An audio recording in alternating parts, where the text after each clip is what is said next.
వందనాలు తెలియజేస్తున్నాం తండ్రి. ప్రస్తుతం ప్రభువునైన లేఖనాల్లోనికి వెళుతుండగా మాతో మాట్లాడండి, మమ్మల్ని బలపరచండి, మమ్మల్ని ప్రోత్సహించండి.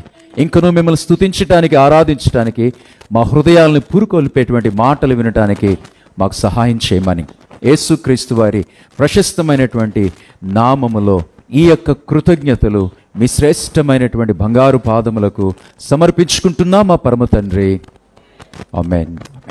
దయచేసి కూర్చుందాం. నామలో మీ అందరికీ మరొకసారి సంఘానికి, అట్లాగే మమ్మల్ని ప్రేమించి ఈ యొక్క ఈవినింగ్ ఈ 10th యానివర్సరీలో పార్టిసిపేట్ చేస్తున్నటువంటి మా శ్రేయోభిలాషులకు, స్నేహితులకు, వారందరికీ కూడా నా హృదయపూర్వకమైనటువంటి వందనాలు తెలియజేస్తూ ఉన్నాను. అట్లాగే సంఘానికి ఈ యొక్క 10th యానివర్సరీ గ్రీటింగ్స్ కూడా తెలియజేస్తూ ఉన్నాను.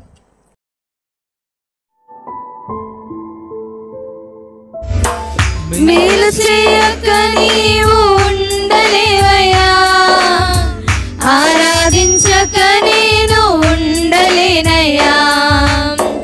మేలు చేయక నీవు ఉండలేవయ్యా, ఆరాధించక నేను ఉండలేనయ్యా. యేసయ్యా యేసయ్యా యేసయ్యా యేసయ్యా యేసయ్యా యేసయ్యా యేసయ్యా యేసయ్యా.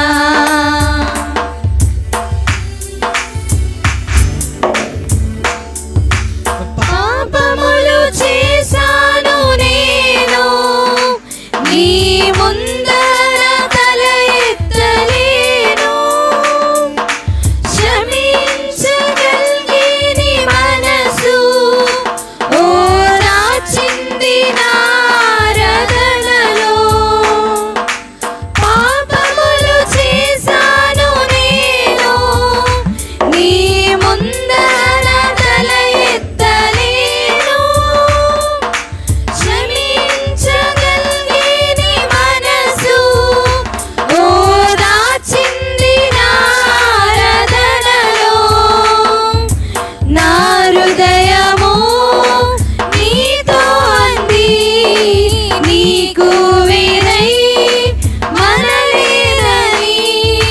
నా హృదయము నీతో అంది, నీకు వేరై మనలేనని. అతిశయించెద నిత్యము నిన్నే కలిగి ఉన్నందుకు. యేసయ్యా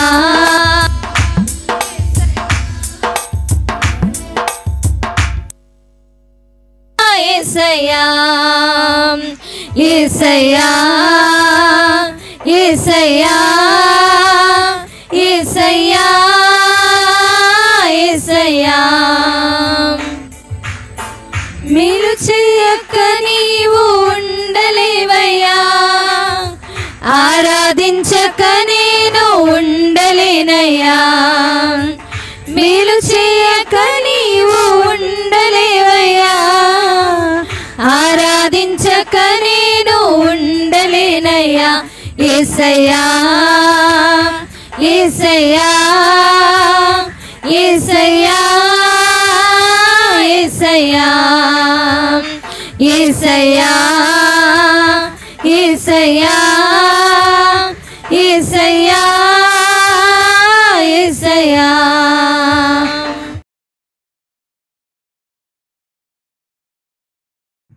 మనకి దేవుని వాగ్దానాలు తెలుసు.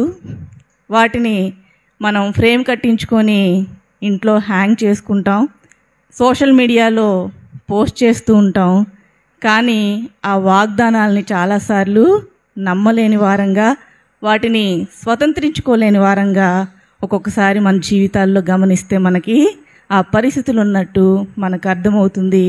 Actually we never make use of them అని మనం గుర్తుపట్టవచ్చు. దేవుడు మనుషులతో సంబంధాలని నెరిపేటప్పుడు ఆయన వారికి వాగ్దానాలు చేసినట్లు మనం పరిశుద్ధ గ్రంథంలో చూస్తాం. అబ్రహాం జీవితాన్ని గమనించినప్పుడు ఆదికాండం 12వ అధ్యాయంలో చూస్తే భక్తుడైనటువంటి అబ్రహాంకి దేవుడు అక్కడ వాగ్దానం చేశాడు. నిన్ను గొప్ప జనముగా చేసి నిన్ను ఆశీర్వదిస్తాను, నీ నామాన్ని గొప్ప చేస్తాను, నువ్వు ఆశీర్వాదంగా ఉంటావు. సో నిన్ను ఆశీర్వదించే వారిని నేను ఆశీర్వదిస్తాను, నిన్ను దూషించే వారిని నేను తెప్పిస్తాను, భూమి యొక్క సమస్తమైన వంశములు నీ అందు ఆశీర్వదించబడును అని. అదే జెనసిస్లో 28వ చాప్టర్లో ఆదికాండం 28వ అధ్యాయంలో చూస్తే మనకి భక్తుడైనటువంటి యాకోబు అక్కడ కనిపిస్తాడు. ఇదిగో నేను నీకు తోడై ఉంటాను, నీవు వెళ్ళే ప్రతి స్థలానికి నేను నిన్ను కాపాడుతాను, ఈ దేశానికి నిన్ను మరలా రప్పిస్తాను, నేను నీతో చెప్పినది నెరవేర్చే వరకు నేను నిన్ను విడిచిపెట్టను అని అక్కడ యాకోబుకి వాగ్దానం చేసినట్లు మనం చూస్తాం. ఎక్సోడస్ 15th చాప్టర్లో నిర్గమాకాండం 15వ అధ్యాయంలో ఇజ్రాయేలీలతో దేవుడు చేసిన వాగ్దానాలు మనకు అక్కడ కనిపిస్తాయి. జాషువా 1st చాప్టర్ 9th వర్స్లో యెహోషువ గ్రంథం 1వ అధ్యాయంలో అక్కడ యెహోషువతో వాగ్దానం చేసినట్లు మనం చూస్తాం. నిబ్బరం కలిగి ధైర్యంగా ఉండుము, దిగులు పడకము, జడియకము, నీవు నడుచు మార్గమంతట్లో నీ దేవుడైన యెహోవా నీకు తోడైండును.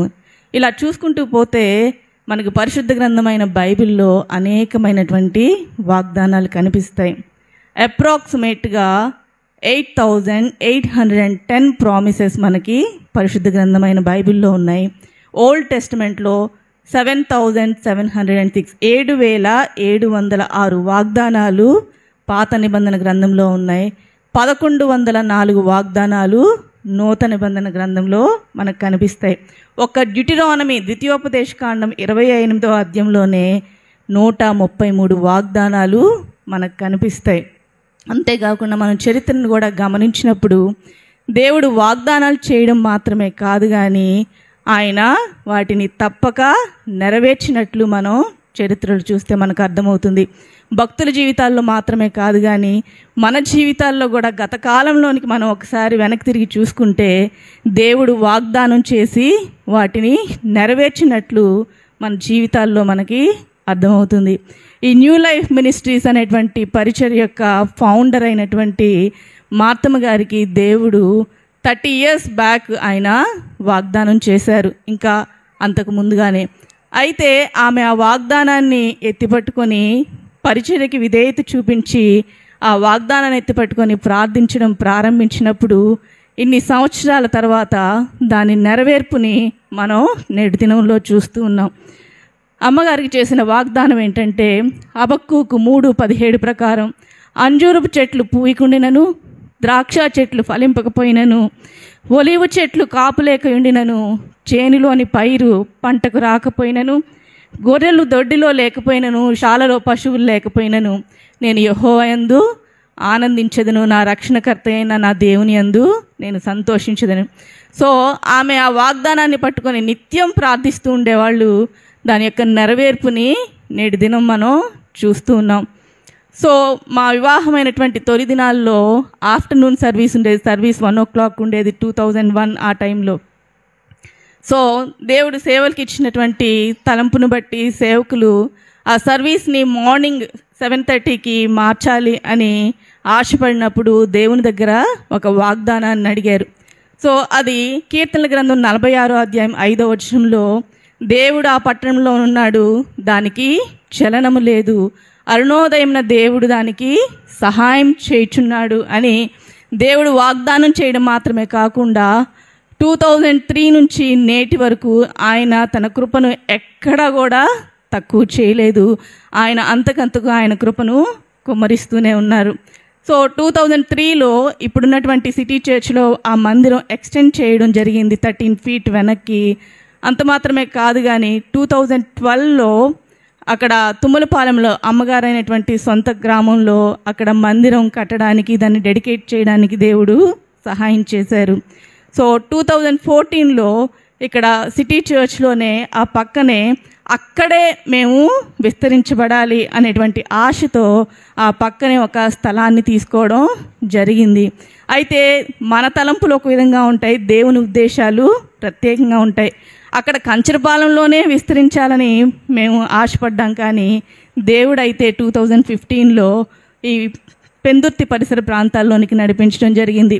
అది వెంటనే కూడా మేము ఇక్కడికి రావడం జరగలేదు. సుమారు సంవత్సరంన్నర ప్రార్థన ఫలితంగా దేవుడు వాగ్దానం ఇచ్చి వాగ్దానపూర్వకంగా ఈ ప్రాంతానికి నడిపించడం జరిగింది. 2014లో అక్కడే ఉండిపోవాలని మేము స్థలం కొనుక్కున్నాం, కానీ దానికి కొన్ని ఆటంకాలు వచ్చాయి. ఆ ఆటంకాల్లో దేవుడు అనేకమైనటువంటి పాఠాలు కూడా నేర్పించడం జరిగింది. సో ఇంకా మేము నిరీక్షణ కలిగి దేవుడు తప్పక న్యాయం చేస్తాడని ఆ పరిస్థితిని బట్టి వేచి ఉన్నాం. 2015 ఆగస్ట్ 9న ఇక్కడ పెందుర్తి పరిసర ప్రాంతంలో ఒక షెడ్లో ఈ సర్వీస్ స్టార్ట్ చేయడానికి దేవుడు కృప చూపించారు.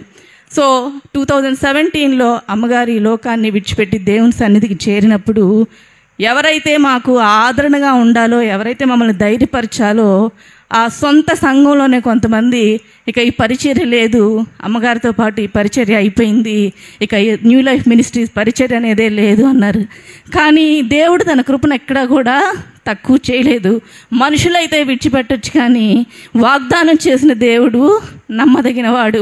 ఆయన మనుషులను చూసే దేవుడు కాదు, కానీ హృదయాంతరంగాన్ని చూసే దేవుడు. కాబట్టి ఎవరికైతే ఆ పరిచర్య అంటే ఆసక్తి లేకపోయినప్పటికీ కూడా వారిని తీసుకొచ్చి దేవుడు అక్కడ నిలవబెట్టి ఆ పరిచర్యను కొనసాగించడానికి దేవుడు ఆయన కృపను చూపిస్తూ ఉన్నారు. ఆయన చేసిన వాగ్దానాలని నెరవేరుస్తూ వస్తున్నారు. అంతకంతకు ఆయన కృపని కుమరిస్తూ ఉన్నారు. కాబట్టి 2021లో కోవిడ్ తర్వాత హైవే ప్రాంతంలో అక్కడ మరొక సర్వీస్ని స్టార్ట్ చేయడానికి దేవుడు కృప చూపించారు. ఆయన రాజ్యాన్ని విస్తరించడానికి దేవుడు కృప చూపిస్తున్నారు. మనుషులు అనుకుంటారు వీరి వల్ల కాదు అని, కానీ దేవుడు ఏదైతే వారు చేయలేరు, వారు ముందుకు వెళ్ళలేరు అని మనుషులు అనుకున్నారో దాన్ని అది తప్పు అని దేవుడు నిరూపించి వారి ఊహలను తడుబాటు చేసే రీతిలో అక్కడ ఆయన రాజ్యాన్ని విస్తరిస్తూ అంతకంతకు సంఘాన్ని విస్తరింప చేయడానికి దేవుడు వాగ్దానం చేసిన దేవుడు నమ్మదగిన వాడు గనుక ఆయన తన కృపను కుమ్మరిస్తూ వస్తున్నారు. ఎందుకు అంటే ఆయన వాగ్దానాలు తప్పిపోనివి. మొదటి రాజుల గ్రంథం 8:56 వచనం ప్రకారం దేవుని వాగ్దానాలు unfailing promises. God's promises are unfailing promises. ఆయన వాగ్దానంలో ఒక్క పొల్లు కూడా, ఒక మాట కూడా తప్పిపోదు.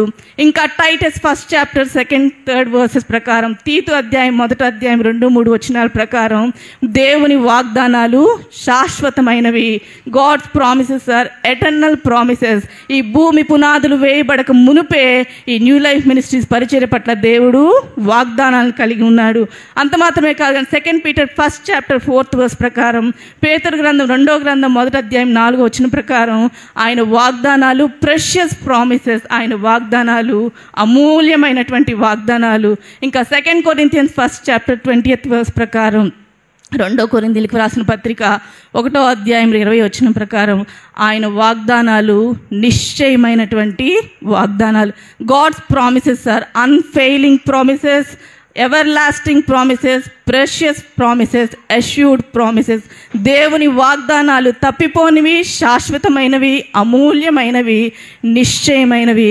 దేవుని వాగ్దానాలు ఎన్ని అయినను అన్నీ కూడా క్రీస్తునందు అవునన్నట్టుగానే ఉన్నవి అని మనం వాక్యంలో చదువుతాం. కాబట్టి మన ద్వారా దేవునికి మహిమ కలుగుటకై ఆయన వలన అవి నిశ్చయములై ఉన్నవి అని మన వాక్యంలో చదువుతాం. చార్లెస్ స్పర్జన్ అనేటువంటి భక్తుడు అంటాడు కదా, God never gives us a promise he does not intend to use it. ఆయన నెరవేర్చని వాగ్దానాలు ఎప్పుడు కూడా దేవుడు చేయడు. ఆయన నోటి నుండి వచ్చినటువంటి మాట వర్షం ఏ విధంగా అయితే భూమి మీదకి వచ్చి విత్తువానికి విత్తనాన్ని, భుజించువానికి ఆహారాన్ని దయచేసి వెళ్తుందో, దేవుని నోటి నుండి వచ్చినటువంటి ప్రతి అక్షరం, ప్రతి పొల్లు, ప్రతి మాట కూడా అది మన జీవితాల్లో కార్యాలు చేసే అది వెళుతుంది.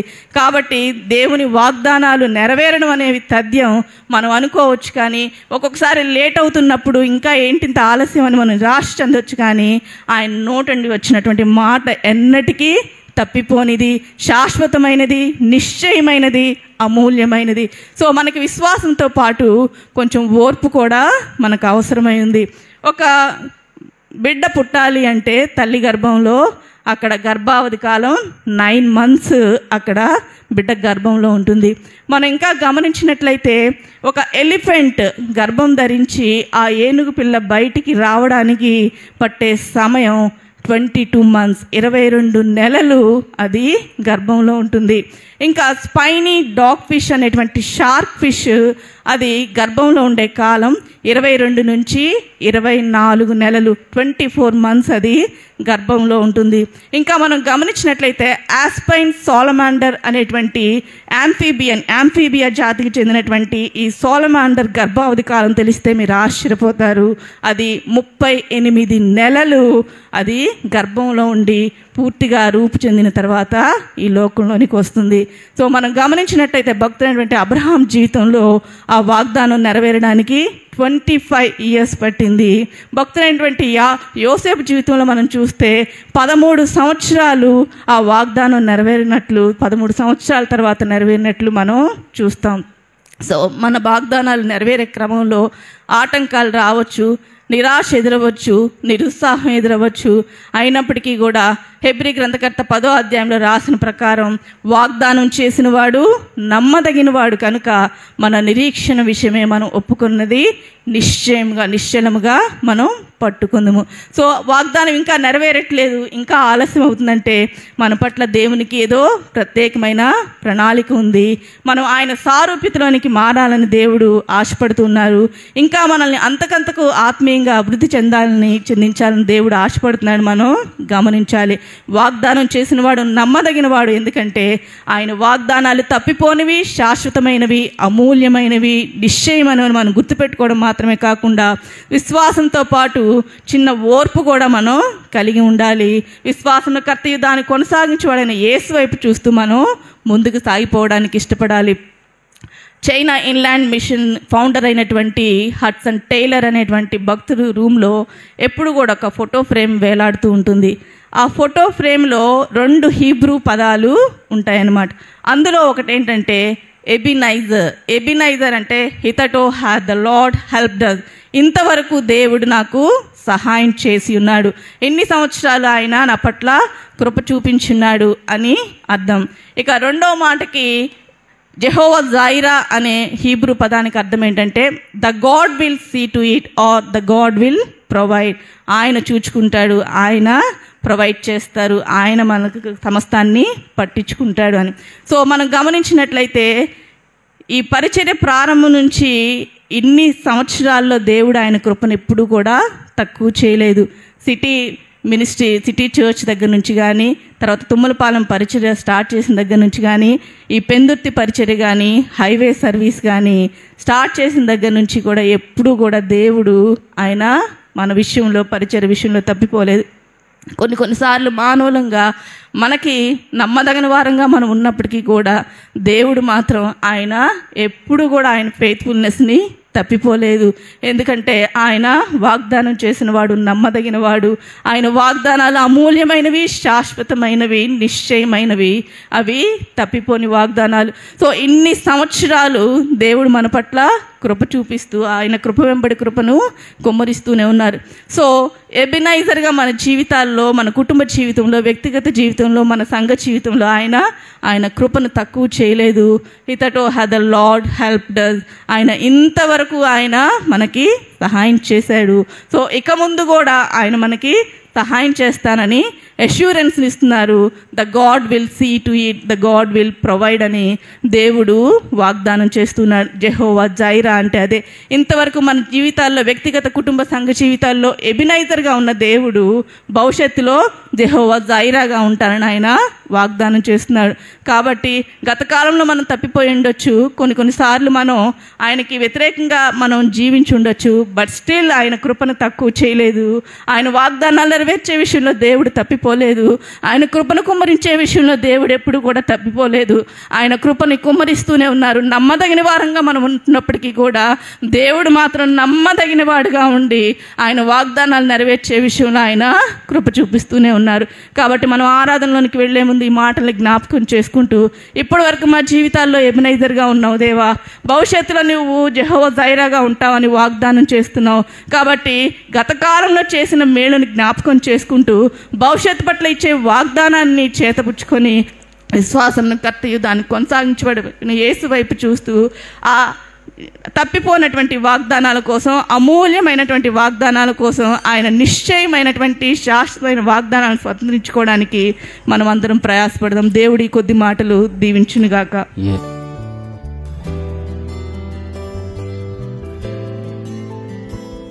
మనము విశ్వసించినటువంటి దేవుడు కేవలము ఆయనకి మాత్రమే కొన్ని స్పెషల్ అట్రిబ్యూట్స్ ఉన్నాయి, గుణాలు ఉన్నాయి.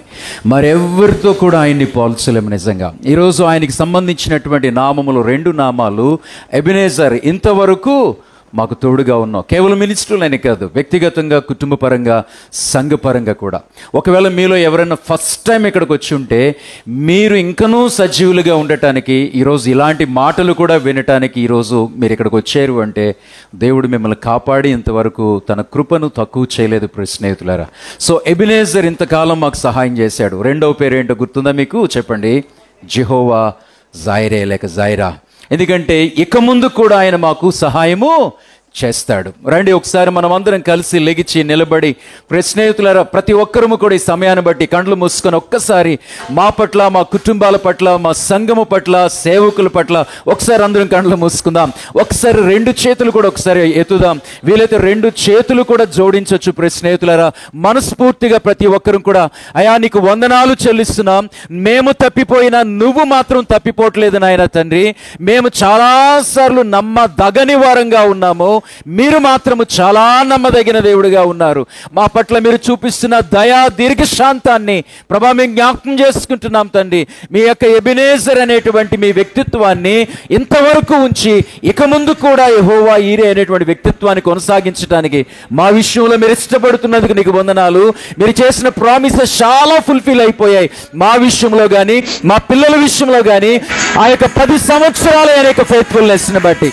యాక్చువల్లీ ఇది 8 o'clockకే మనం సర్వీస్ని ముగించాలి ఎప్పట్లాగే. ఎందుకంటే రెగ్యులర్గా ప్రతి సండే పెందుర్తి జంక్షన్ వరకు వెళ్ళక్కర్లేదు. ముతూట్ ఫైనాన్స్ ఇప్పుడు దాని యొక్క ల్యాండ్ మార్క్ అయిపోయింది. ఒకప్పుడు అది జీకే నాయుడు ఫంక్షన్ హాల్ అయినే పిలిచేవాళ్ళం. ఇప్పుడు ఈజీగా ఉండటం కొరకు ముతూట్ ఫైనాన్స్ కిందన ఒక లైటింగ్ షాప్ ఉంది, దానిపైన ముతూట్ ఫైనాన్స్ ఉంది, దానిపైన జీకే నాయుడు హాల్లో ఎవ్రీ సండే ఈవినింగ్ 5:45కి అట్లాగా సర్వీస్ స్టార్ట్ చేస్తాం.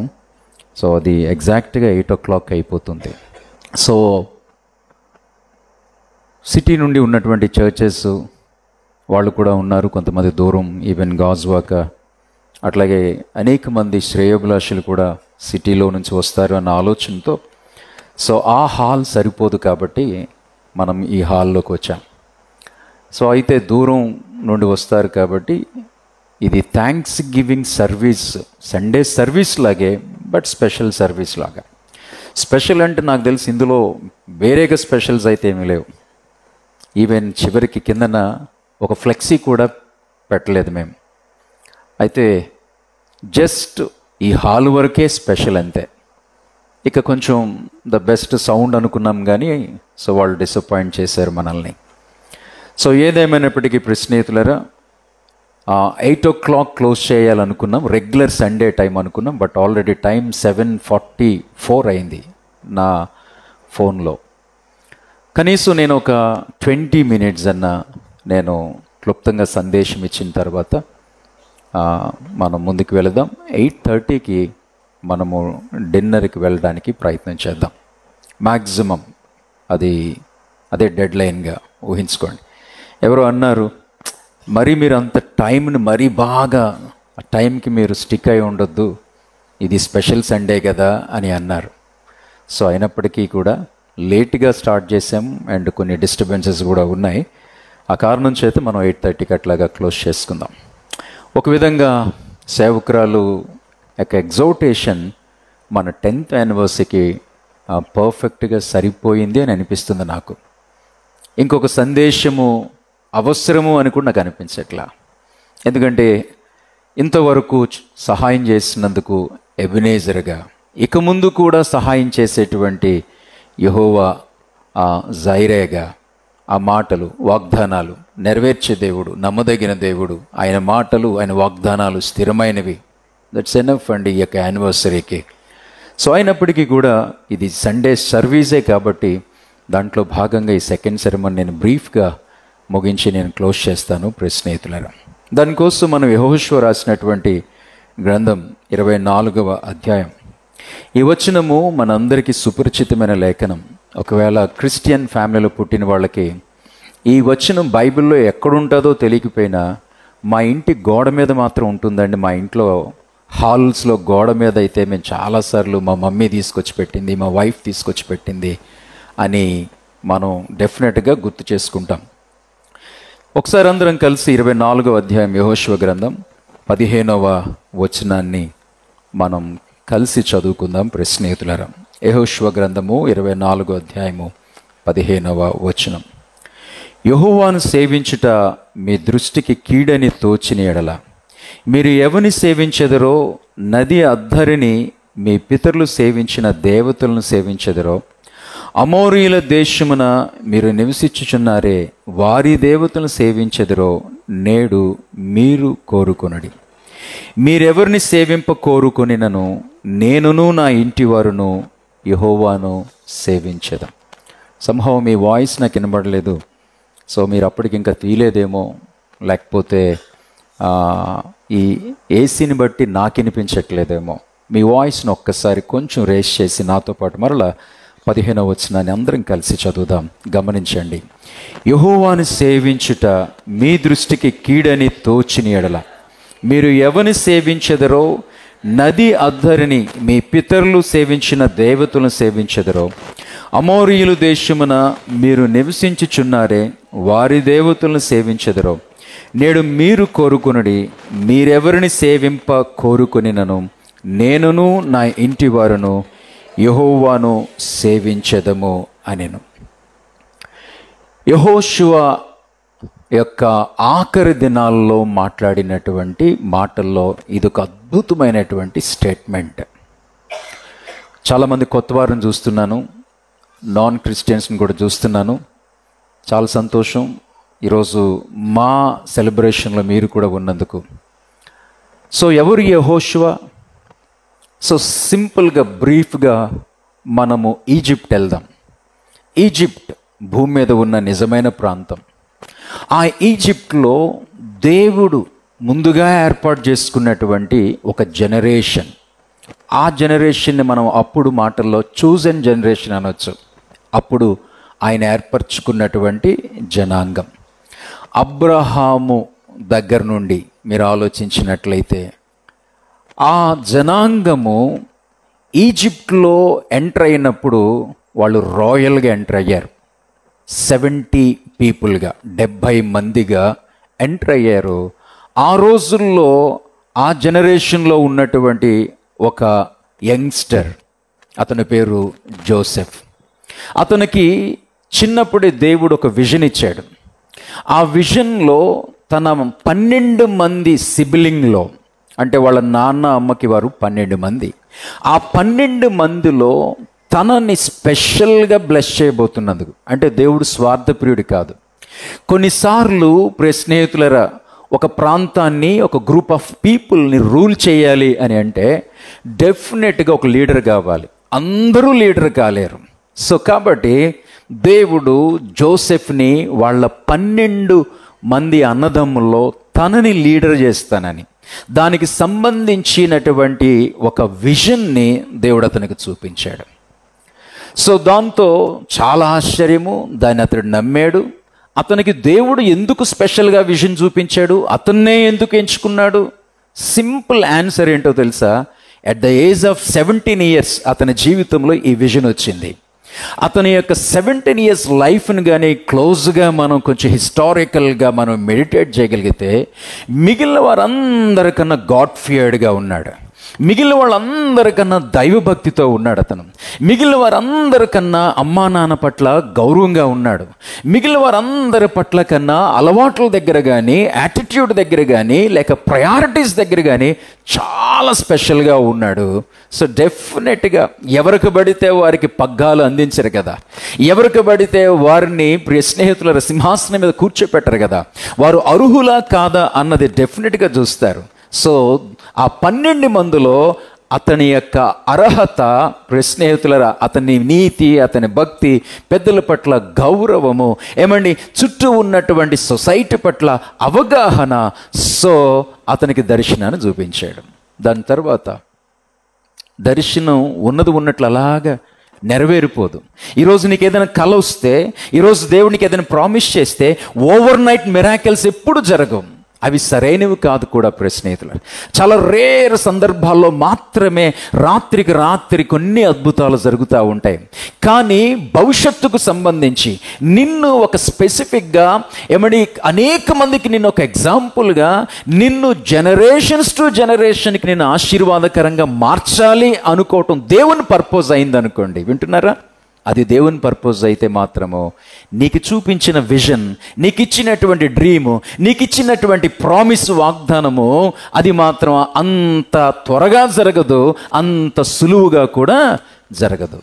ఇక ఆ స్టోరీ మళ్ళీ ప్రసంగం మారిపోతుంది. మీకు ఇచ్చిన టైంని నేను మిస్ అయిపోతాను. మీకు ప్రామిస్ చేశాను కదా 8:30కే మనం డిన్నర్కి వెళ్దామని చెప్పి. సో మొత్తానికి వన్ ఫైన్ డే అనేక కష్టాలు తర్వాత గాడ్స్ యొక్క ప్రామిస్. ఆ కష్టాల్లో గొప్ప విషయం ఏంటంటే ఫెయిత్ఫుల్గా ఉన్నాడు. ఆ కష్టాల్లో కొంచెం డిస్టర్బ్ అయ్యే ఉంటాడు మనిషిగా, ఆ డిస్టర్బెన్స్ని క్యారీ చేయలేదు. ఆ కష్టాల్లో అతడు డెఫినెట్గా ఒక రకమైనటువంటి ఏమంటారు దాన్ని, ఆ యొక్క డిప్రెషన్లో కూడా వెళ్ళటానికి అవకాశం ఉంటుంది మనిషే. కానీ ఆ డిప్రెషన్లోనే ఉండిపోలేదు.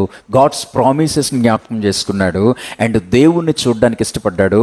అలాంటి సమస్యల మధ్య కూడా అతడు దైవభక్తి కలిగి ఉన్నాడు. కాబట్టి అతని హిస్టరీ చదివేటప్పుడు అతని యొక్క ప్రతి చాప్టర్లో, అంటే అతని లైఫ్లో ఉన్నటువంటి ప్రతి ఇన్సిడెంట్లో అతని గురించి ఒక మాట చదువుతాం.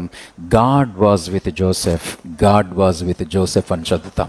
దేవుడు యోసేపుకు తోడై ఉండాను. సో అల్టిమేట్గా ప్రామిస్ నెరవేరిపోయింది. ఆ ప్రామిస్లో భాగంగా ఈజిప్ట్కి వచ్చిన కరువు నుండి దేవుడు ఇతనికిచ్చిన జ్ఞానమును బట్టి దేవుడు ఆ దేశాన్ని అత్యద్భుతంగా దీవించాడు. కరెక్ట్గా ఆ దేశపు రాజుకి ఏ కళ అయితే వచ్చిందో ఆ కళ యొక్క భావం ఎవ్వరు చెప్పలేకపోయారు. జోసెఫ్కి అతనికి ఆ విజ్డమ్ దేవుడు ఇచ్చాడు. నాకు ఒక ఫ్రెండ్ ఉన్నాడు, సైకాలజీలో 24 years బ్యాక్ అతడు PhD చేశాడు. అతను జోసెఫ్, అతను ఒక నాన్ క్రిస్టియన్. జోసెఫ్ మీద అండ్ డానియల్ యొక్క డ్రీమ్స్ మీద అతడు PhD కూడా సబ్మిట్ చేశాడు. ఎందుకు ఇవన్నీ చెప్తున్నానంటే ఇవేవి కూడా కళ్ళబొల్లు కబుర్లు అయితే కానే కాదు స్నేహితులరా. సో దేవుడు అతనికి ఈజిప్ట్ కింగ్కి, ఫారోకి వచ్చినటువంటి డ్రీమ్ మీనింగ్ తెలియలేదు. ఆ దేశంలో ఉన్నటువంటి పండితులు ఎవరు చెప్పలేకపోయారు. అప్పటికి చెరసాల్లో ఉన్నాడు ఇతడు. తప్పు చేసి కాదు, తన పవిత్రతను కాపాడుకునే విషయంలో ఒక దేశం, ఆ దేశంలో ఉన్నటువంటి హయ్యర్ అఫీషియల్ వైఫ్ తనతో ఉండమని, ఇంకా చెప్పాలంటే తనతో బెడ్ షేర్ చేసుకోమని ఇచ్చిన ఆఫర్కి ఆ రోజుల్లో ఆ యంగ్స్టర్ నిజంగా దాన్ని రిజెక్ట్ చేసినందుకు ఆవిడ యొక్క ఈగో హర్ట్ అయ్యి తన హస్బెండ్కి అబద్ధం చెప్పించి తన జైల్లో పెట్టించింది. ఈవెన్ ఆ జైల్లో సైతం ఫెయిత్ఫుల్గా ఉన్నాడు. తోటి చెరసాలలో ఉన్నటువంటి ఖైదీకి ఒక డ్రీమ్ వస్తే ఆ డ్రీమ్ని ఇంటర్ప్రిట్ చేశాడు. దాని ప్రకారమే వాడికి విడుదల చెల్లిపోయింది. వాడికి విడుదల చెల్లుతున్నప్పుడు వాడికి ఒక విషయం చెప్పాడు, నువ్వు వెళ్ళినప్పుడు ఒకవేళ రాజుకి వీలైతే నా గురించి చెప్పు అన్నాడు. ఎప్పుడు చెప్పాడు అంటే ఆడు మర్చిపోయాడు. వెళ్ళిన తర్వాత ఏమండి కృతజ్ఞత లేదు, మేలు పొందుకొని మర్చిపోయాడు. కానీ ఎప్పుడు చెప్పాడంటే రాజుకి కల వచ్చి ఆ కలభావం ఆ దేశంలో ఉన్న పండితులు ఎవ్వరూ చెప్పలేనప్పుడు, నాకు ఒకడున్నాడండి, నేను చెరసాల్లో ఉన్నప్పుడు వాడు ఏది చెప్పాడో అది జరిగిందండి అంటే వాడిని పిలిపించండి అన్నాడు. వచ్చాడు, ఆ యొక్క కళకి అత్యద్భుతంగా చెప్పాడు. 7 years భయంకరమైనటువంటి కరువు రాబోతుంది, అందుకని ముందుగా మనము కానీ ఎక్కువ పంటలు పండించాము అంటే దాని తర్వాత వచ్చే కరువు నుండి మనల్ని మనం కాపాడుకోవడం కాదు మన దేశం అనేక మందికి బ్లెస్సింగ్ ఛానల్గా, ఇతరులకు అన్నదాతగా మన దేశం మారిపోతుంది అన్నాడు. అతను చెప్పిన మాట నమ్మి ఆ ప్రకారం పంటలు పండించాడు. అత్యద్భుతంగా పండే 7 years తర్వాత నిజంగా బీభత్సమైన కరువు, హిస్టరీలోని వచ్చినటువంటి కరువుల్లోని అది కూడా ఒక భయంకరమైనటువంటి కరువు. ఆ కరువుల్లోని దేవుడు ఆ దేశం ద్వారా అనేక మందిని పోషించాడు. ఇక దాంతోనే ఫారో అనేటువంటి ఈజిప్షియన్ రాజు అన్నాడు, అరే బాబు ఎక్కడి నుంచి వచ్చేవరా, నీ దేశం అసలు ఎవరు, నీ ఫ్యామిలీ ఎక్కడ, మీ పేరెంట్స్ ఎక్కడ, నీకు పెళ్ళి అయిందా, నీకు సిబిలింగ్ ఉన్నారా అని అడిగితే చెప్పుకొచ్చాడు. ఏమంటే తన కూతుర్నే ఇచ్చి పెళ్లి చేశాడు. తర్వాత మీ ఫ్యామిలీ అందరినీ పిలిపించమన్నాడు. సో అప్పుడు వాళ్ళ నాన్న ఏమంటే ఎంటైర్ బ్రదర్స్ వాళ్ళకి పెళ్ళిళ్ళు అయ్యే, వారికి పిల్లలు పుట్టారు. ఆల్ టుగెదర్ చెప్పండి 70 మంది ఈజిప్ట్కి వచ్చారు. ఆ 70 మంది కొన్ని సంవత్సరాలు అయ్యేసరికి రమారమి 20 లక్షల మంది అయ్యారు స్నేహితులారా. దాని తర్వాత ఫరో అంటే జోసెఫ్ని ఎరగనటువంటి ఇంకొక కింగ్ రాజు అయ్యాడు. ఇంతమంది జనాన్ని చూసి కంగారు పడ్డాడు. దాంతో వాళ్ళు ఏమనుకున్నాడంటే వీళ్ళు పక్క దేశం వాళ్ళతో కలిసిపోయి మన మీదకే వీళ్ళు వస్తారేమో, తిరగబడతారేమో అన్న ఆలోచనతో వారందరినీ బానిసలుగా చేశాడు. ఎన్నాళ్ళు అని అంటే సుమారు 4 generations. అంటే ఒకవేళ ఆ రోజుల యొక్క వయసు ప్రకారము ఇప్పుడు కూడా జనరేషన్ అంటే కనీసం ఎవరినైనా పిల్లలను దీవించేటప్పుడు, పెళ్లి చేసుకున్న వాళ్ళని దీవించేటప్పుడు ఏమని దీవిస్తామో చెప్పండి, నిండు 100 ఏళ్ళు. 4 generations వారు బానిసలుగా ఉన్నారు. అంటే 400 years. అయితే దేవుడు వారికి ప్రామిస్ చేశాడు, వారు ఇక్కడికి రావటానికి ముందే ప్రామిస్ చేశాడు. స్నేహితులారా, మనం వెళ్ళే ప్రతి సిచ్యువేషన్ కూడా దేవునికి తెలుసు. ఏమని మన విషయంలో ప్రామిసెస్ ఉన్నాయి, మన కుటుంబ విషయంలో, మన పిల్లల విషయంలో, ఈవెన్ మన చర్చ్ విషయంలో, సంఘం విషయంలో కూడా ప్రామిసెస్ ఉన్నాయి. ఆ ప్రామిసెస్లో భాగంగా ఆయన కొన్ని సర్కమ్స్టాన్సెస్ని అలౌ చేస్తాడు. అది వ్యక్తిగతంగా అయినా, కుటుంబ పరంగా అయినా చెప్పండి, చర్చ్ ఈవెన్ మినిస్ట్రీ పరంగా అయినా సరే. బట్ వాగ్దానం చేసిన వాడు, ఇందాక ఎగ్జార్టేషన్లు విన్నాం చెప్పండి, నమ్మదగిన వాడు. సో మొత్తానికి దేవుడు ఒక అద్భుతమైనటువంటి వ్యక్తిని వాళ్ళల్లో నుంచి ఎంచుకొని నాటకీయంగా అతన్ని వేరే ప్రాంతానికి పంపించి, అప్పటికే అతడు ప్రిన్స్, ఏమండి వీళ్ళ జాతిలోనే పుట్టాడు. కానీ స్నేహితులారా, అతడు నీళ్ళల్లో విడవబడ్డాడు. కారణం మనందరికీ తెలిసిందే, అప్పటికి ఫరో ఇంకెవడూ మగపిల్లడు పుట్టడానికి వీల్లేదు. ఎవరైనా పుడితే స్పాట్లో చంపమని మంత్రగత్తెలకు, మంత్రసానులకు, నర్సెస్కి ఆజ్ఞాపించాడు. కానీ ఈ నర్సెస్ వెళ్ళే లోపే ఆ యొక్క స్త్రీలనే వాళ్ళు, ఆ రోజులు ఈ జాతిని హీబ్రూస్ అనేవాళ్ళు, ఇప్పుడు జూస్ అంటున్నారు, యూదులు అంటున్నారు. మేము వెళ్ళేసరికి వాళ్ళు చాలా త్వరగా పిల్లల్ని కనేస్తున్నారండి అన్నారు. సో పిల్లల్ని దాచలేకపోయారు. ఈ తల్లి కొంచెం దాచింది, ఇక వాడిని దాచలేనని తీసుకెళ్లి నీటిలో విడిచిపెట్టింది. అలాంటి పరిస్థితుల్లో స్నేహితుల నాటకీయంగా ఆ పిల్లోడు బ్రతకటము, ఆ దేశపు రాజు యొక్క కూతురు ఆ పిల్లోని అడాప్ట్ చేసుకోవటము, ఆ పిల్లోడు ఫరో కుమార్తె యొక్క కుమారుడుగా లైక్ ప్రిన్స్గా బ్రతకటము, అతడు అన్ని విద్యల్లో కూడా అతడు ఆరితేరటము. కానీ వన్ ఫైన్ డే మళ్ళీ నాటకీయంగా అతడు ఎవరినో కొట్టడం, ఆడెవడో కాదు, ఏమంటే ఈజిప్షియన్. ఎందుకు కొట్టాడు అంటే వాళ్ళ రక్తానికి సంబంధించిన హీబ్రూ వాడిని చిత్రహింసలు చేస్తుంటే తట్టుకోలేక ఒక ప్రిన్స్ అయ్యి ఉండి కూడా వెళ్ళి కొట్టడం. ఎందుకో భయపడ్డాడు, పారిపోయాడు. గాడ్స్ ప్లాను 40 years ఇంత విద్యను అభ్యసించి అన్నిటిలో కూడా ఆరితేరి మాటకి మాట చెప్పగలిగినటువంటి వ్యక్తిని నథింగ్గా చేసి అక్కడి నుంచి కొత్త బిగినింగ్ని దేవుడు స్టార్ట్ చేసి మరలా ఈ యొక్క ఈజిప్ట్కి పంపించి అక్కడున్న 20 lakhs పీపుల్ని ఊహించినటువంటి రీతిలో స్నేహితులరా వారిని దేవుడు ఈ యొక్క వ్యక్తి ద్వారా, ఆ వ్యక్తి పేరు చెప్పండి, మోసెస్. ఆ మోసెస్ ద్వారా వీరందరినీ కూడా బయటికి నడిపించాడు. ఈ రోజుకి కూడా మిడిల్ ఏషియాలోను అండ్ యూరోప్ కంట్రీస్లో లీడర్షిప్ దగ్గర ఈ యొక్క మోసెస్ యొక్క బయోగ్రఫీని మాస్టర్ ఆఫ్ బిజినెస్ స్టూడెంట్స్కి టీచ్ చేస్తున్నారు స్నేహితులారా. ట్రూ క్యారెక్టర్స్, కల్పిత కథలేమీ కూడా కాదు, గుర్తుపెట్టుకోండి. సో మొత్తానికి వీళ్ళందరూ కూడా బయటకు వచ్చారు గొర్రెపిల్ల రక్తం ద్వారా. అదంతా చెప్తే టైం సరిపోవట్లేదు, నేను ఏంటో ఫ్లోలో వెళ్ళిపోతున్నాను. దాని తర్వాత ఎర్ర సముద్రము పాయలైంది. మీరు ఎవరైనా ఫస్ట్ టైం వింటే దీని మీద రీసెర్చ్ చేయండి. సింపుల్ గూగుల్ చేయకుండా మీరు ఇంకొంచెం డెప్త్లో నెట్లోనికి వెళ్ళి చూస్తే మీకు నేషనల్ జియోగ్రఫీ ఛానల్ వాళ్ళు మీకు ప్రూఫ్స్తో సైతం చూపిస్తారు ఆ సముద్రము పాయలైంది అని. స్నేహితులరా, దాంట్లో ఆరిన నేలను వారు నడుచుకుంటూ బయటకు వచ్చారు. 40 years వారి యాత్ర సాగుతుంది. వీళ్ళందరినీ అద్భుతంగా మోసెస్ అనేటువంటి ఆయన నడిపించాడు. ఆయన చనిపోవటానికి సిద్ధమవుతుండగా అప్పుడు మనం చదివిన వ్యక్తి ఎవరంటే జోషువా. తెలుగు ఇంగ్లీష్ కాకుండా మనం జాషువా అని అందాం. ఇక జాషువాని మోసెస్ పిలిచి, ఇక నేను ప్రామిస్డ్ ల్యాండ్లోనికి అడుగు పెట్టలేకపోతున్నాను, నా ప్రాణం ఇక్కడే పోతుంది, నేను దేవుని దగ్గరికి వెళ్తున్నాను, ఈ జనాంగాన్ని నువ్వే ప్రామిస్డ్ ల్యాండ్లోకి నడిపించాలి అని చెప్పి అతన్ని అక్కడున్న ప్రజలందరికీ కూడా పరిచయం చేసి, ఇక్కడ నుంచి మీ నాయకుడు అని చెప్పి అతడు ప్రాణం విడిచాడు. ఇక యెహోషువ గ్రంథం ఒక అద్భుతం. తన ఫస్ట్ చాప్టరు సూపర్ ఉంటుంది. భయపడుతూ ఉన్నాడు, ఇంతమంది జనాలు ఎలా నడిపించాలి, పైగానేమో మోషే లాంటి వాళ్ళనే వీళ్ళు కొంచెం ముప్పతిప్పలు పెట్టారు, వీళ్ళ ముందు నేనెంతని అనుకున్నాడు. ఆ మొదటి అధ్యాయంలో దేవుడు పదే పదే ప్రామిసెస్ జ్ఞాపకం చేస్తాడు. భయపడద్దు, దిగులు పడద్దు, నిబ్బరము కలిగి ఉండు.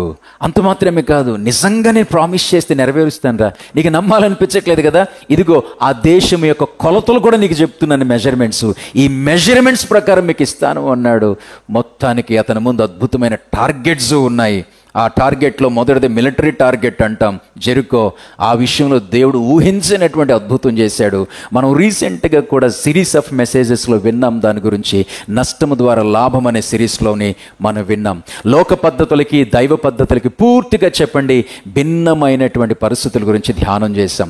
ఎరుకోను దాటి తర్వాత ఉన్నటువంటి ఆ యొక్క రివర్ జోర్డాన్, దాన్ని దాటారు. నిజంగా సముద్రాన్నే దేవుడు దాటించినప్పుడు రివర్ జోర్డాన్ని దాటించిన పెద్ద కష్టం కాదు. అయితే ఆయన చెప్పింది చెప్పినట్లు చేసినప్పుడు ఇవన్నీ జరుగుతాయి. దాని తర్వాత వాళ్ళు దాటుకొని వెళ్ళారు. దాని తర్వాత ఏమని ఇప్పటి వరకు అలాంటి ఆజానుబాహులను చూడలేదు. ఆ ప్రామిస్డ్ ల్యాండ్ ఒకప్పుడు కనానుగా పిలువబడింది. వాళ్ళనందరినీ కూడా తరిమి అప్పుడు వీళ్ళు లోపలికి రావాల్సి వచ్చింది. ఆ ప్లేసే ప్రియ స్నేహితులారా, గుర్తుపెట్టుకోండి, ఈ భూమి మీద ఉన్నటువంటి ఇజ్రాయేలు దేశం. ఎంత దేశం చెప్పండి? చిన్న దేశం.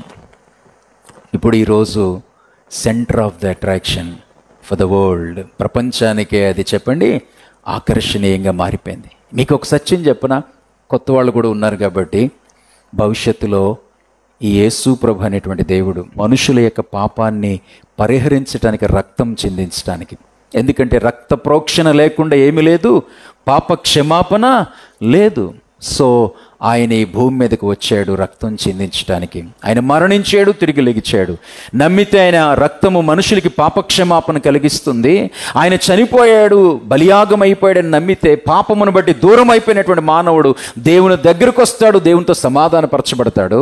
ఆయన రక్తము చిందించి భూమి మీదకి వచ్చి చనిపోయాడు, కానీ మూడవ రోజు ఆయన మరణాన్ని జయించాడు. స్నేహితులారా, నమ్మితే నువ్వు చచ్చిపోతావు, నీ దేహం మట్టిలోనికి వెళ్తుంది. నేను అనే ఆత్మ ఉంది చూసారా, అది స్వర్గానికి లేక పరలోకానికి వెళ్తుంది. ఆయన చనిపోయి తిరిగి లేచి ఎక్కడికి వెళ్ళాడు? ఎక్కడి నుంచి వచ్చాడో అక్కడికి వెళ్ళాడు.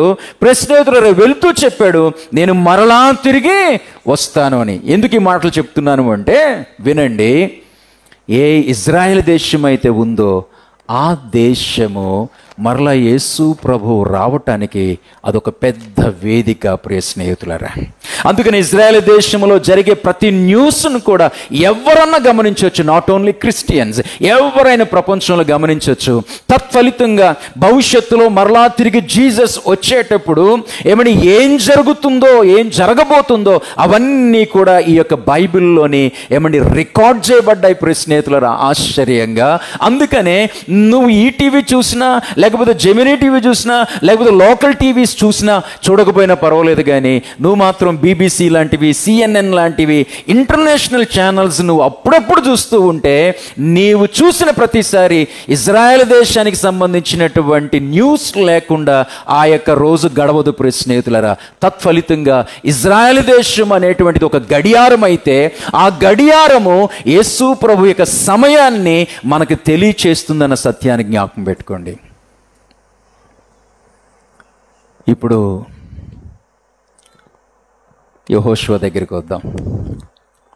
లీడర్ మోసెస్ విడిచి వెళ్ళిన తర్వాత పీపుల్ని ఫాలోఅప్ చేస్తున్నాడు. ఆల్మోస్ట్ ప్రామిస్డ్ ల్యాండ్లోకి వచ్చేసారు వాళ్ళు. ఇక నుంచి నేను 15 మినిట్స్లో క్లోజ్ చేస్తాను. ప్రామిస్డ్ ల్యాండ్ అంటే వాగ్దాన భూమి, అదే ఇజ్రాయేలు దేశం. వచ్చేసారు. ఎవరికి పంచాల్సినటువంటి ఇన్హెరిటెన్స్, స్వాస్థ్యాలు పంచేశాడు. ఇజ్రాయేలు జనాంగాల్ని కొన్ని ట్రైబ్స్గా చెబుతారు. ఎన్ని ట్రైబ్స్ అవి? 12 ట్రైబ్స్, 12 తెగలు వాళ్ళు. ఆ 12 తెగలు ఎవరు అనుకుంటున్నారు? ఇందాక మనం ఈజిప్ట్లో జోసెఫ్ అనే కుర్రోడు గురించి విన్నాం, చూసారా? జోసెఫ్ వాళ్ళ అన్నదమ్ములు వీళ్ళందరూ కూడా అనమాట ఒక్కొక్క పేరు ఒక్కొక్క ట్రైబ్ అన్నమాట. 12 ట్రైబ్స్ ఇప్పటికీ భూమి మీద వాళ్ళ యొక్క చెప్పండి జనరేషన్స్ ఇంకా చెప్పండి ఉన్నాయి. ప్రశ్న వాళ్ళే యూదులు లేక ఇజ్రాయేలీలు. మొత్తానికి అందరికీ సమానంగా ఎవరికి ఇవ్వాల్సింది, ఏ పొజిషన్లో ఇవ్వాల్సినటువంటి భూభాగాన్ని ఇచ్చేశాడు. జనాలు ఊహించలేదు, ఇంత ఆశీర్వాదం వస్తుందని అనుకోలేదు. అక్కడ మనం చదువుతాం, వారు కట్టని ఇండ్లను, వారు దున్నని భూములను, వారు నాటని తోటలను దేవుడు వారికి ప్రిపేర్డ్గా ఇచ్చేశాడు. అయితే చెప్పాడు, మీరు నన్ను మర్చిపోవద్దు అని. కానీ ఇప్పుడు స్నేహితులారా, మీకు ఒక విషయం చెప్తాను. మనం ఆశీర్వదించబడుతూ ఉన్నప్పుడు మీరు గమనించండి, మిమ్మల్ని మీరు చెక్ చేసుకోండి. నేను మాట్లాడుతుండగా జస్ట్ మీ లైఫ్ని ఒక్కసారి రివైండ్ నొక్కండి, బ్యాక్లోకి వెళ్ళండి. అట్లాగా మీరు ఒకప్పుడు ఒక 10 years 15 years 20 years బ్యాక్ మీరు అప్పుడప్పుడే ప్రభువుని తెలుసుకుంటున్నటువంటి ఆ దినాల్లో మీ భక్తి ఎలా ఉండేదో, సో మీరు ఆ జర్నీ చేస్తూ ఉండగా మిమ్మల్ని దేవుడు దీవించాడు కదా, దేవుడు మిమ్మల్ని ఆశీర్వదించాడు కదా. ఆ ఆశీర్వాదములో అప్పుడు స్టార్టింగ్లో ఉన్నటువంటి ఆసక్తి ఉందా అన్నది ఆలోచించండి. సాధారణంగా ఉండదు, ఎక్కడో రాజీ పడిపోతాం. ఆశీర్వాదం చాలాసార్లు మన ఆత్మీయ జీవితానికి ఆటంకంగానే ఉంటుంది. అలాగని మనం ఆశీర్వదించబడొద్దా? వీళ్ళు ఆశీర్వదించబడితే వీరు ఆత్మీయ జీవితం కుంటబడేటట్లు చేసుకుంటారు కాబట్టి దేవుడు నేను ఆశీర్వదించను అనుకుంటాడా? No no no. ఏమండి, తన పిల్లలు ఉన్నతంగా ఉండాలని, తన పిల్లలు అన్ని విధాలుగా అటు ఆత్మీయంగా ఇటు భౌతికంగా వర్ధిల్లాలని దేవునికి చెప్పండి ఇష్టమే. కాకపోతే ఆయన టీచ్ చేస్తుంటాడు, బిడ్డ నువ్వు ఆశీర్వదించబడాలి, నీకు ప్రమోషన్స్ రావాలి, నీ పిల్లలు బాగా చదవాలి, ర్యాంక్స్ రావాలి, ఈ దేశంలో ఉన్నతమైన పొజిషన్లో నాకు సాక్షులుగా ఉండాలి, నీకు ఇల్లు ఇస్తాను, నీకు వాహనం ఇస్తాను. ఏమండి, బట్ గుర్తుపెట్టుకో, వీటి మీద మాత్రం నీ మనసు చెప్పండి ఉంచొద్దు. కానీ అది మర్చిపోతాం మనం. సో మొత్తానికి వాళ్ళందరికీ పంచిపెట్టేశాడు. వృద్ధాప్యంలోకి ఉన్నాడు, లైక్ 120 అనుకుంటా, ఆర్ 110 years. మొత్తానికి వాళ్ళందరినీ ఒకసారి పిలిచాడు, పెద్దలను, ట్రైబ్ పెద్దలను, తెగ పెద్దలను అందరినీ కూడా, చుట్టూ జనాలందరినీ పిలిచాడు. పిలిచి అతని మనసులో ఉన్న మాట చెప్తున్నాడు. మిమ్మల్ని కొన్ని సంవత్సరాల నుండి చూస్తున్నాం, దగ్గర దగ్గర 40 years. ఏం 40 years అది? వీళ్ళు ఐగుప్తుని విడిచిపెట్టిన తర్వాత ఇక్కడికి రావటానికి, ప్రామిస్ ల్యాండ్కి రావటానికి పట్టిన జర్నీ కాలము 40 years. ఈ 40 years మిమ్మల్ని నేను చూస్తున్నాను. మీరు ఆహారం దగ్గర, అవసరతల దగ్గర బాగా అలిగారు. మీరు మోషే లాంటి నాయకుడిని ముప్పతిప్పులు పెట్టారు. కొన్ని సందర్భాల్లో మీకు తెలిసి కూడా ఇతరులతో సంబంధాలు ఏర్పరచుకున్నారు. ఆ సంబంధాలు తర్వాత వాళ్ళు పూజించేటువంటి ఆ విగ్రహారాధనలో కూడా మిమ్మల్ని తీసుకెళ్ళిపోయాయి. సో అయినా దేవుడు మీ పట్ల కృప చూపించి ఇక్కడికి తీసుకొచ్చాడు. ఇదిగో నేను ఒక విషయం చెప్తున్నాను, నేను చనిపోబోతున్నాను, అయినా మిమ్మల్ని హెచ్చరిస్తున్నాను. ఈరోజు మీ పాత స్థితిని జ్ఞాపకం చేసుకోండి. ఇక్కడ వరకు రావటానికి గల కారణాన్ని జ్ఞాపకం చేసుకోండి. ఇన్ని ఆశీర్వాదాలకు కారణం జ్ఞాపకం చేసుకోండి. మధ్యలో బాగా విసిగించారు కదా దేవుణ్ణి, దేవుని సేవకుల్ని, అది కూడా జ్ఞాపకం చేసుకోండి. ఇక నుంచి అన్నా కొంచెం జాగ్రత్తగా ఉండండి. ఏమో నేను మాత్రము, నా ఇల్లు మాత్రం, నేనైనా నా ఇంటి వారైనా సరే యెహోవానే సేవిస్తాం అని డిక్లేర్ చేశాడు. స్నేహితులారు, మీకు అర్థమవుతుందా? భవిష్యత్తులో గడిచిన కాలంలాగా మీరు ఉండకండి. గడిచిన కాలంలో మీరు అలిగారు, మీ అహంభావాన్ని చూపించారు, మీరు చాలా ఆటంకంగా మారారు. మిమ్మల్ని బట్టి చాలాసార్లు దేవుని నామము దూషణ పాలైంది. కానీ నేను వెళ్ళిపోతున్నాను, మీరు ఎక్కడి నుంచైనా మనసు మార్చుకొని ఇక ఇమ్మెచ్యూర్డ్గా, అపరిపక్వతగా, భక్తి దగ్గర, దేవుడి దగ్గర, అలవాట్ల దగ్గర, బంధాల దగ్గర, భవిష్యత్తును గురించి మీరు ఆలోచిస్తూ మీరు కొంచెం జాగ్రత్తగా ఇక్కడ నుంచి ఉండండి. మీరు చేసే ప్రతీదీ కూడా మీ పిల్లల మీదకి వస్తుంది. మంచి చేస్తే తప్పకుండా అది మీ పిల్లల విషయంలో క్యారీ అవుతుంది. మీరు చెడు చేస్తే తప్పకుండా అది మీ పిల్లల మీద క్యారీ అవుతుంది. ఆల్రెడీ గడిచిన కాలంలో ఇలాంటివి చాలా జరిగే. నేను మీకు చెప్తుంది ఏంటంటే, ఇక ఆ పాతవి ఉన్నాయి కదా, అలగటాలు, అహంకారాలు, అహంభావాలు, ఇవన్నీ ఉన్నాయి కదా, వాటన్నిటికీ మీరు గుడ్ బై చెప్పి ఇక భవిష్యత్తులో మీరు మీ పిల్లలు ఏక దృక్పథం, ఏక మనసుతో ఉండటం కొరకు ఈరోజు ఒక సింగిల్ డెసిషన్ తీసుకోండి. ఆ డెసిషను నేను కూడా కంటిన్యూ చేయాలనుకుంటున్నాను. నేను నా ఇంటి వారు చెప్పండి యెహోవాను సేవించదు.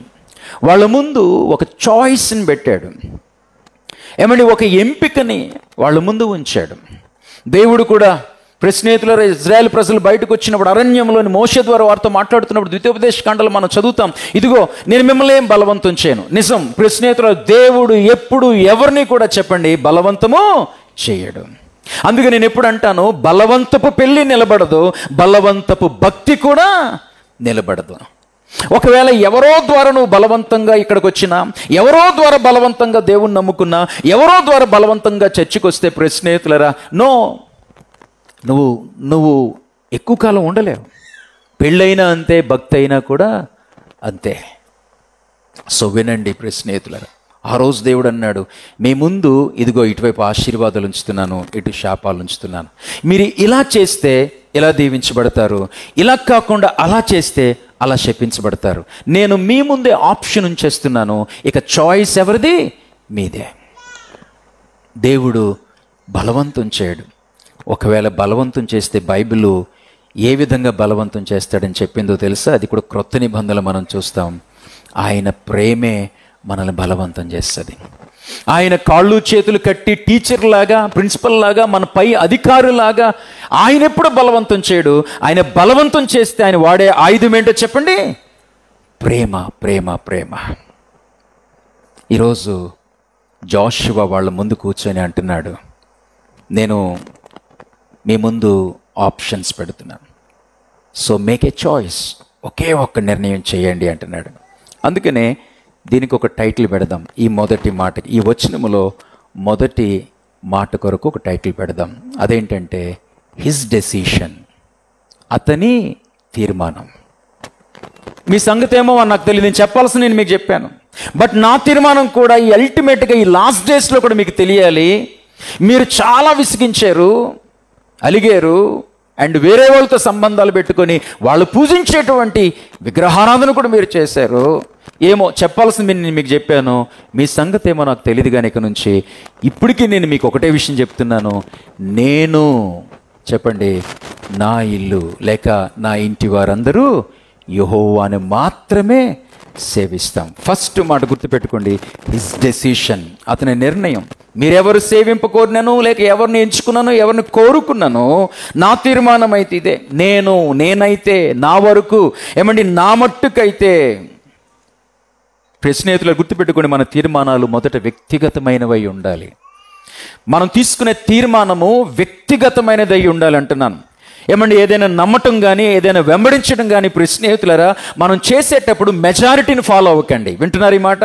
నువ్వు ఎప్పుడన్నా నమ్మేవనుకోండి, ఏదన్నా అందరూ నమ్ముతున్నారు కదండి అందుకే నమ్మాను, నో, వద్దు స్నేహితులారా. అందరూ వెంబడిస్తున్నారు కదా అందుకే వెంబడించాను, వద్దు స్నేహితులారా. నువ్వేదన్నా నమ్మినప్పుడు, విశ్వసించినప్పుడు, నువ్వేదన్నా వెంబడించాలనుకుంటున్నప్పుడు మెజారిటీని చూడొద్దు. నేను మీకు చెప్తున్నాను, మీకు దేవుడు ఏ జంతువు కన్నా లేక ఏ జీవి కన్నా మనిషికి మాత్రమే దేవుడు ఏమి ఇచ్చాడు చెప్పండి? జ్ఞానాన్ని ఇచ్చాడు, బ్రెయిన్ని ఇచ్చాడు. ఆ బ్రెయిన్ ఉపయోగించండి. ఎప్పుడన్నా దేవుని గురించి మాటలు వింటే ఆ మాటలు వెంటనే చెవులు మూసుకోకండి. మీరందరూ ఇలాగే చెప్తారండి అని అనకండి. స్నేహితులారా, పూర్తిగా వినండి. నేను ఎప్పుడన్నా ఇదే చెప్తాను, ఎవరు చెప్పినా సరే, ఏ మతానికి సంబంధించిన వాళ్ళు చెప్పినా సరే, మనము పూర్తిగా వినాలి. ప్రీఆక్యుపైడ్తో వినకూడదు. ముందుగానే నాకు తెలుసు నువ్వేం చెప్తావు అలా వినదు. అసలు ఈయన ఏం చెప్తాడో చూద్దాం అనేటట్టు ఆఖరి వరకు వినండి స్నేహితులారా. అప్పుడు దేవుడు నీకు ఒక జ్ఞానము, ఏమండి నీకంటూ ఒక విజ్డమ్ ఇచ్చాడు కదా, నీకంటూ ఒక వివేకం ఇచ్చాడు కదా, నువ్వు ఒక పట్టాన అన్ని నమ్మవు కదా, నీ బ్రెయిన్ యూజ్ చేసి అవునా కాదని ఆలోచించు. ఒకవేళ ఎస్ ఇది అవును, ఇది నిజము, దిస్ ఈస్ ద ట్రూ అని అనిపించినప్పుడు స్నేహితులరా, నీకు ఎవరితో కూడా సంబంధం లేదు. నువ్వు ఆయన నమ్మాలా లేదా, లేక సత్యాన్ని నమ్మాలా లేదా అన్నది ఆ వ్యక్తిగతమైనటువంటి నిర్ణయం నీదే. నీకు అర్థమై ఉంటుందా? His decision. నువ్వెవరి కోసమో నమ్మొద్దు, ఎవరి కోసమో రావద్దు, నువ్వు గుడ్డిగా చేయొద్దు. దేవుడిని జ్ఞానం ఇచ్చాడు. ఏదన్నా విశ్వసించినప్పుడు, ఏదైనా నమ్మినప్పుడు, ఏదైనా విన్నప్పుడు, ఏదైనా నువ్వు వెంబడించాలనుకుంటున్నప్పుడు ఇది అవునా కాదా, డెసిషన్ ఈజ్ యువర్స్. నీదే నిర్ణయం స్నేహితుల. నిర్ణయము వ్యక్తిగతమైనటువంటిది. సో కాబట్టి మెజారిటీతో సంబంధం లేకుండా, ప్రజలందరూ నమ్ముతున్నారు కదా అని కాకుండా నిర్ణయం నీదే. అలాగే సంఘ సేవకుడిగా నేను మీకు ఒక విషయం చెప్పాలి.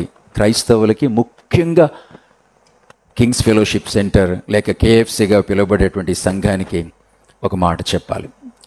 ఈ సంఘము నీకు పరిచయం అయ్యాక, ఈ సంఘములో నువ్వు చేర్చబడ్డాక, ఈ సంఘములో నువ్వు రెగ్యులర్ అవుతూ ఉండగా స్నేహితులరా, నీకు అర్థమయ్యే విషయాలను బట్టి నువ్వు ఉండాలా, విరమించుకోవాలా, ఈవెన్ అది కూడా డెసిషన్ చెప్పండి నీదే.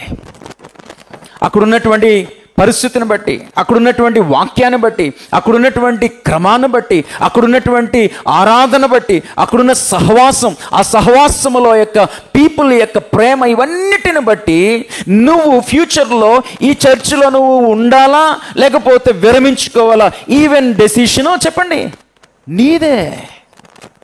నీకు అర్థమవుతుందా? జోషువా నుండి నేర్చుకోవాల్సినటువంటి పాఠాలు. నేనైతే మెజారిటీని ఫాలో అవ్వనురా, నేనైతే మొహమాట పడనురా, దిస్ ఈజ్ సత్యం అని తెలుసుకున్నాను. ఆ కారణం చేత కంఠములో ఊపిరినంత వరకు ఇదే నా నిర్ణయం, నేను నా ఇంటివారు యెహోవాను సేవించేద్దాం. ఫస్ట్ మాట ఏంటో చెప్పండి, హిజ్ డెసిషన్, అతని యొక్క నిర్ణయం. నీ జీవిత భాగస్వామి వచ్చాకో, ఇంకెవరో ఇతరుల యొక్క ప్రభావం వల్ల నువ్వెప్పుడు కూడా సంఘాన్ని మారద్దు. కొంతమంది పెళ్ళైక వచ్చి అసలు ఇలా కాదు ఆరాధన, ఇది కాదు పద్ధతి ఏమండి, no no no no no నేను ఇక్కడే రక్షించబడ్డాను, నేను ఇక్కడే ఆత్మసత్యం తెలుసుకున్నాను, నేను ఇక్కడే వివాహం చేసుకున్నాను, ఇక్కడే నాకు పిల్లలు, ఇక్కడే గర్భఫలం, నామకరణం, ఈరోజు నీకేదో నచ్చలేదని నువ్వేదో హట్ అయ్యావని, no no no no no, నాకు ఈ సంఘం దొరకటం చెప్పండి మహాభాగ్యం, ఈ వాక్యం మహాభాగ్యం, ఈ సహవాసం మహాభాగ్యం. కాబట్టి నువ్వు ఉండాలా విరమించుకోవాలా అన్నటువంటిది ఆ సంఘము యొక్క క్రమము, వాక్యము, సహవాసాన్ని బట్టి అది నీకు మేలు చేస్తూ ఉంటే, నీ భార్యను బట్టో, నీ భర్తను బట్టో, నీ పిల్లలను బట్టో, బయటోడు ఎవరినో బట్టో నువ్వు మాత్రము చెప్పండి ఆగిపోవద్దు. నిర్ణయం నువ్వే తీసుకో.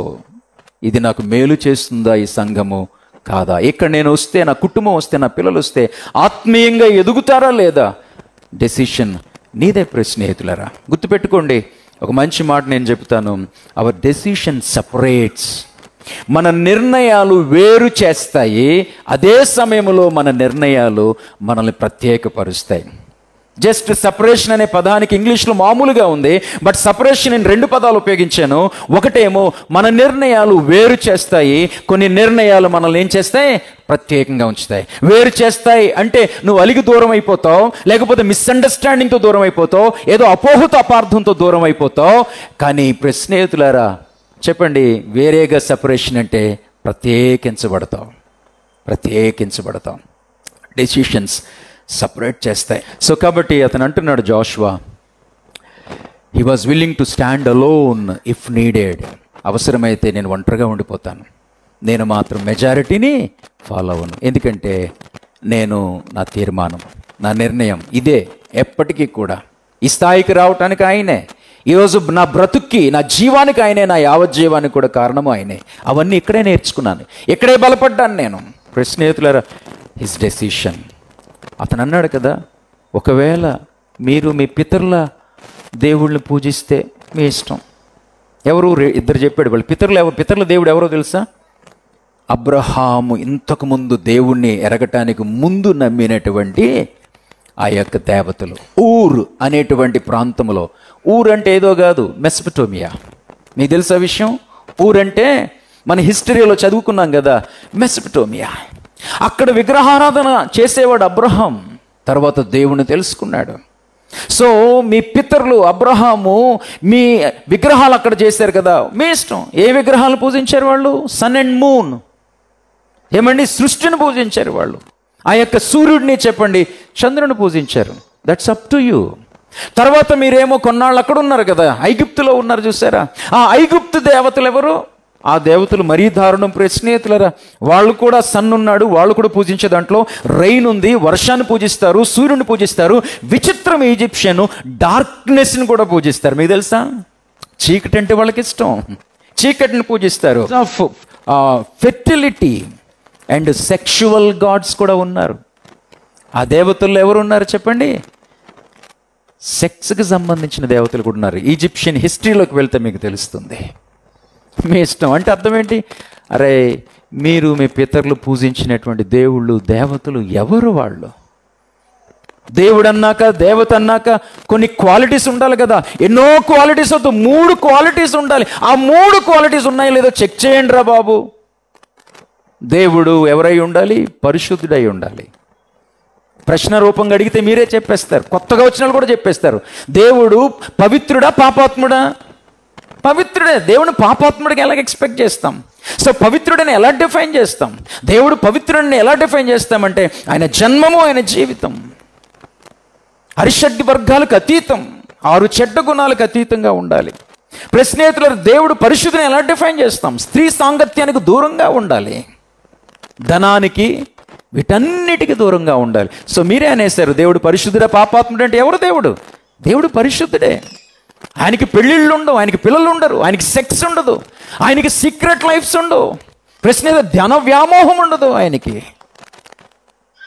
రెండో ప్రశ్న మీరే చెప్పేస్తారు, దేవుడు దయామయుడా, దుర్మార్గుడా? ఎంత దౌర్భాగ్యుడైనా తన తప్పు తెలుసుకొని నన్ను ఎవ్వరు అంగీకరించట్లేదు నా పాపమును బట్టి, నా ఇంట్లో వాళ్ళు కూడా నా కడుపుని చెడపుట్టేవన్నారు, సొసైటీ నా పాపమును తెలుసుకొని ఉమ్మొస్తుంది, నేను మారాలనుకుంటున్నానన్నా సరే వారు అంగీకరించట్లేదు, నన్ను క్షమించట్లేదు, నువ్వెవరో క్షమిస్తావంట కదా అని దేవుని దగ్గరకు వస్తే, ఏరా ఇప్పుడు నేను అంత చీప్ అయిపోయానా, నువ్వు రాయి అయిపో, రప్పైపో అంటే ఆయన దేవుడు కాదు కదా. దేవుడు అంటే ఎవరు చెప్పండి? దయామయుడు. మూడవది, దేవుడు మృత్యువా, మృత్యుంజయుడా? దేవునికి మరణం ఉండదు, ఎందుకంటే నిత్యత్వమే ఉంటుంది ఆయనకి, ఎప్పుడు జీవించేవాడే. కానీ మృత్యుంజయుడు అంటే అర్థం ఏంటి? మరణాన్ని తప్పించుకున్నవాడు కాదు, చావును తప్పించుకున్నవాడు కాదు, మరణించి ఆ మరణాన్ని జయించిన వ్యక్తినే మృత్యుంజయుడు అంటారు. ఎందుకు చనిపోయాడు? ఇందాక స్టార్టింగ్లో చెప్పాను, మన పాపము కొరకు, మన పాపము కొరకు రక్తం చిందించడానికి భూమి మీదకి ఆత్మదేవుడు వచ్చాడు స్నేహితులారా. సో జోషువ అంటున్నాడు, అరే మీ పితరులు దేవుళ్ళు, ఇది పరిస్థితి, మీ ఇష్టం రా, నేను బలవంతం చేయను, నేను మిమ్మల్ని కూడా నేనేమి కూడా కమెంట్ చేయట్లేదురా. ఇదిగో మీరు మీ పిల్లలు ఒకవేళ మళ్ళీ దాన్నే కంటిన్యూ చేస్తే భవిష్యత్తు, మీ పిల్లల భవిష్యత్తు ఎట్లా ఉంటుందో మీరు డిసైడ్ చేసుకోండి. బట్ నేను మాత్రం నా డెసిషన్ మీకు చెప్తున్నాను, నేను నా ఇంటి వారు యెహోవానే. ఎస్, ఇక్కడ నుంచి లిటిల్ బిట్ స్పీడ్ చేద్దాం స్నేహితులారా. ఫస్ట్ డెసిషన్, వ్యక్తిగత నిర్ణయం నీదే. రెండోది హిజ్ ఇన్ఫ్లుయెన్స్, అతని ప్రభావము. ఏమంటున్నాడు? నేను అన్నాడు మొదటిది. రెండోది నా ఇల్లు అన్నాడు. నా ఇంటి వారందరూ కూడా. పెళ్ళైనట్టు మనకేం కనిపించదు. అతని స్నేహితుడు ఒక అతను ఉన్నాడు, ఏం పేరు? కాలేబ్. అతనికి పెళ్ళైనట్లు, అతనికి 4 పిల్లలు ఉన్నట్లు మనకు తెలుసు కాలేబుకి. బట్ జోషువాకి పెళ్ళైనట్లు బైబిల్లో, హిస్టరీలో, రికార్డ్స్లో ఎక్కడా లేదు. మరి ఎందుకంటున్నాడు అలాగా? మేబీ తన సిబిలింగ్, తన బంధువులు, సమీప బంధువులు, తన తోబుట్టువులు, స్నేహితులరా, రక్త సంబంధికులు, ఆ కారణం చేత అంటున్నాడేమో. చూడండి, రెండవది ఏంటంటే అతను అంటున్నాడు, మనకు నేర్పిస్తున్న పాఠం హిజ్ ఇన్ఫ్లుయెన్స్. మొదటిది హిజ్ డెసిషన్, అతని నిర్ణయం. రెండవది హిజ్ ఇన్ఫ్లుయెన్స్. నువ్వు సరిగ్గా ఉంటే నీ ఇన్ఫ్లుయెన్స్ ఎవరి మీద ఉంటుంది? పిల్లల మీద ఉంటుంది. కుటుంబాన్ని నడిపించడానికి నాయకుడు ఎవరు చెప్పండి? తండ్రి లేక భర్త. అతను సరిగ్గా ఉంటే స్నేహితులారా ఎంటైర్ ఫ్యామిలీ అద్భుతంగా ఉంటుంది. ఏ విషయంలో అయినా సరే, అలవాట్ల దగ్గర అయినా సరే, లేక ఆలోచన దగ్గర అయినా సరే, లేకపోతే నీకున్నటువంటి యాటిట్యూడ్ దగ్గర అయినా సరే, ఏ విషయంలో అయినా సరే, చివరికి నీ భక్తి నీ దేవుడి దగ్గర కూడా. నా నిర్ణయం నా బిడ్డల మీద, నా నిర్ణయం నా కుటుంబం మీద అని అంటున్నాడు స్నేహితులారా.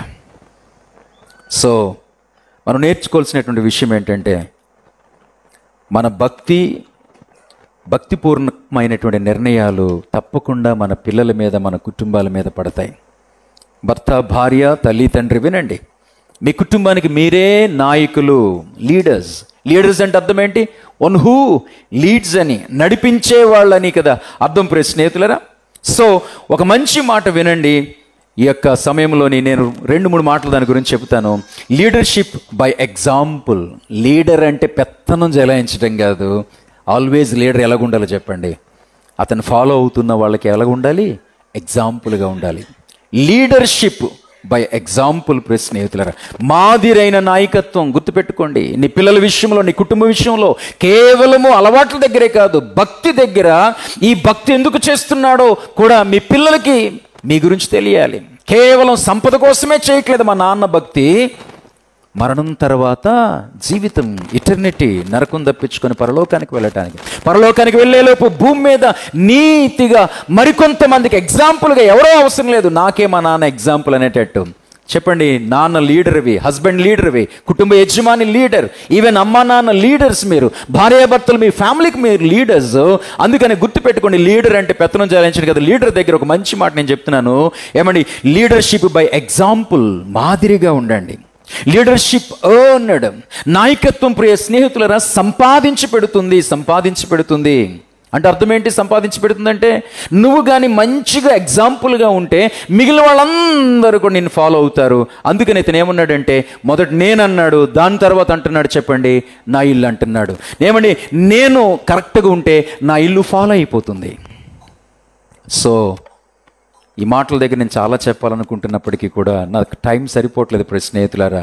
సో ముగించేస్తున్నా. నేను భక్తిలో నేను అనేది ముందుంటే తప్పకుండా ఏమండి నిన్ను, నీ కుటుంబం నిన్ను వెంబడిస్తుంది. నోవాహు మనకు తెలుసు స్నేహితులారా. అండ్ మీకు విన్నారా ఇంతకుముందు జోనథాన్ ఎడ్వర్డ్స్. అండ్ స్నేహితులారా, మీకు గుర్తుందో లేదో ఆ యొక్క మ్యాక్స్ జూక్స్ స్నేహితులారా.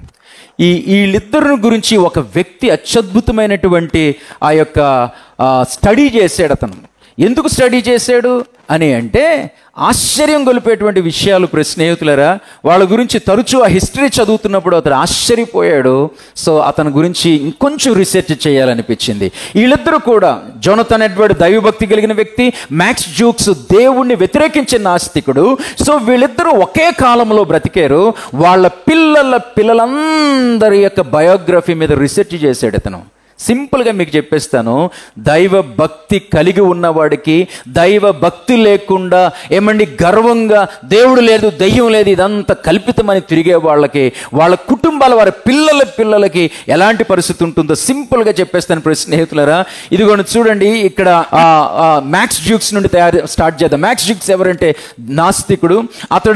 అతడికి 300 మంది తన పిల్లల్ని తీసుకుంటే, అతను రీసెర్చ్ చేసే టైంకి అప్పటికి అతనికి 200 మంది స్నేహితులరా. అందులోని అనేక మంది ప్రీమెచ్యూర్డ్ బేబీస్గా చనిపోయారు. 50 మంది స్నేహితులరా భయంకరమైనటువంటి వ్యభిచారంలోనికి వెళ్ళారు. 400 మంది ఆ యొక్క భయంకరమైనటువంటి డ్రగ్స్కి వాటికి అలవాటు పడిపోయారు. తర్వాత 7 అందులో తీవ్రమైనటువంటి హంతకులుగా మారిపోయారు. 60 మంది చాలా పెద్ద నొటోరియస్ థీవ్స్గా మారిపోయారు, గజదొంగల్లాగా, బందిపోటులాగా మారిపోయారు. వాళ్ళ వల్ల చాలా కూడా ఆ యొక్క దేశానికి నష్టం కలిగింది. తర్వాత 130 మంది క్రిమినల్స్ ఉన్నారు. వీళ్ళందరి వల్ల ఆ దేశానికి నష్టంతో పాటు ఎంతగానో పెనాల్టీ కట్టాల్సి వచ్చింది వీళ్ళందరి కుటుంబ సభ్యులందరూ కూడా ఆ యొక్క దేశానికి. ఆఖరిగా నేను చెప్తాను, జోనథన్ ఎడ్వర్డ్స్ స్నేహితులరా, అతని గురించి ఆలోచించినప్పుడు అతని సంతానం అంతటినీ కూడా రీసెర్చ్ చేస్తే అందులో ఒకడు యుఎస్ వైస్ ప్రెసిడెంట్ ఉన్నాడు, యుఎస్ 3 సెనేటర్స్ ఎంపీలు ఉన్నారు, 3 గవర్నర్స్ అంటే 3 రాష్ట్రాలను పరిపాలించిన ఉన్నారు, 3 మేయర్లు ఉన్నారు, 13 మంది కాలేజ్ ప్రెసిడెంట్ అంటే వైస్ ఛాన్సలర్స్ ఉన్నారు, 30 మంది జడ్జెస్ ఉన్నారు, 65 మంది ప్రొఫెసర్స్ ఉన్నారు, 80 మంది స్నేహితులరా పబ్లిక్ ఆఫీస్ అంటే సివిల్ సర్వెంట్స్ ఐఏఎస్ ఐపీఎస్ లాంటి వాళ్ళు ఉన్నారు, 100 మంది లాయర్స్ ఉన్నారు, 100 మంది ఇలాంటి మాటలను ఎరగనటువంటి ప్రజలకు వెళ్ళి సువార్త చెప్పిన మిషనరీస్ ఉన్నారు. ఈ ఇద్దరు కూడా మీరు ఇంటికి వెళ్ళిన తర్వాత వికీపీడియాలోని మీరు ఒక్కసారి Jonathan Edwards and max Jukes అని కొట్టండి స్నేహితులరా. అతని పిల్లలు ఇతని పిల్లలు, వాళ్ళ వల్ల సొసైటీ కలిగిన నష్టం, వీళ్ళ వల్ల సొసైటీ కలిగిన లాభము స్నేహితులరా. వాళ్ళు తప్పు చేసి ఎంత పెనాల్టీ కట్టారు, వీరి జీవితంలో ఒక్క పెనాల్టీ కూడా కట్టలేదు. వాళ్ళల్లో అందరూ కూడా దొంగలు వ్యభిచారులైతే వీళ్ళందరూ గౌరవప్రదమైన జీవితం. కంక్లూడ్ చేస్తున్నాను, ఏం చెప్పడానికి ట్రై చేస్తున్నానంటే, దైవ భక్తి కలిగినటువంటి వ్యక్తి, అతని కుటుంబము సమాజానికి ఆశీర్వాదం. స్నేహితులారా, చర్చెస్లో ఈ మాటలే చెప్తాం మేము. ఏమండి, అర్థం కానివి ఏవేవో వెళ్ళవేయం. కాబట్టి స్నేహితులారా, ఈ అంచు దినాల్లోని మీరు మీ పిల్లలు చర్చెస్కి వస్తున్నారా చెక్ చేసుకోండి. కొంతమంది డిఫరెంట్ చర్చెస్కి వెళ్ళే ఉన్నారు, గుడ్. బట్ మానకుండా మీ పిల్లల్ని సండేస్ తీసుకెళ్ళండి. యూరోప్ తాలూకు పరిస్థితి ప్రజెంట్ ఏమండి, పిల్లలు ఎదిగిపోయిన తర్వాత మాకు చర్చ్ అవసరం లేదు, మాకు దేవుడు అవసరం లేదు అంటున్నారు. కారణం, వాళ్ళు బాగా చదువుకొని సెటిల్ అయిపోయారు, మాకు దేవుడితో సంబంధము లేదంటున్నారు. నేనన్నాను చాలాసార్లు క్రితమే, నారాయణ చైతన్య కాలేజీలు వచ్చిన తర్వాత కూడా మన క్రిస్టియన్ పిల్లలను కూడా చెప్పండి, చర్చికి రానివ్వకుండా ఆదివారం స్పెషల్ ఎగ్జామ్స్ పేరిట వాళ్ళు అక్కడే పరిచయం చేసేసారు, మన పిల్లల్ని దేవునికి దూరం చేశారు. అది అలవాటు చేసుకున్నారు. ఏమంటే అమెరికాలో వెళ్ళినా, ముంబై వెళ్ళినా ఏమండి వాళ్ళు వీకెండ్స్ సెలబ్రేషన్ చేసుకుంటున్నారు, ఎక్కడెక్కడికో వెళ్ళి ఏమండి తాగి తందనాలు ఆడుతున్నారు, కానీ ఆదివారం మాత్రం పిల్లలు చర్చిలో కనబట్టలేదు. అందుకనే ఒక మాట అన్నాను కదా, లీడర్షిప్ బై ఎగ్జాంపుల్, మాదిరైన నాయకత్వం, లీడర్షిప్ ఎర్న్డ్, నాయకత్వము మంచి ఎగ్జాంపుల్తో కూడా నాయకత్వం మీ పిల్లల్ని నువ్వు అలాగే సంపాదించుకోవడానికి సహాయం చేస్తుంది. అండ్ ఫైనలీ లీడర్షిప్ ఎండ్యూరింగ్, నాయకత్వం శాశ్వతత్వాన్ని కూడా నీకు తీసుకొస్తుంది స్నేహితులారా. లేకపోతే ఏమండి అంటే జనరేషన్ నుండి జనరేషను నీ నీతి, నీ భక్తి కనెక్టెడ్గా కంటిన్యూ అయిపోతుంది వారి లోకాన్ని విడిచిపెట్టినంత వరకు, దేవుడి లోకంలోకి వచ్చినంత వరకు. అండ్ ఫైనలీ హిస్ ప్యాషన్, అతని అభిరుచి ఏంటంటే, నేను యెహోవాని ఏం చేస్తానంటున్నాడు చెప్పండి, సేవిస్తాను. సర్వ్ ద లార్డ్, స్వార్థం లేని నిర్ణయం, సెల్ఫ్లెస్ డెసిషన్. స్నేహితులారా గుర్తుపెట్టుకోండి, service is all about others. నా కోసం కాదు సర్వీస్. సర్వీస్ ఎవరికి చెప్పండి, సేవ ఎవరికి చెప్పండి, ఇతరుల కొరకు. ఒక విధంగా వాళ్ళకి మేలు చేయాలి, వాళ్ళకి మంచి చెప్పాలి.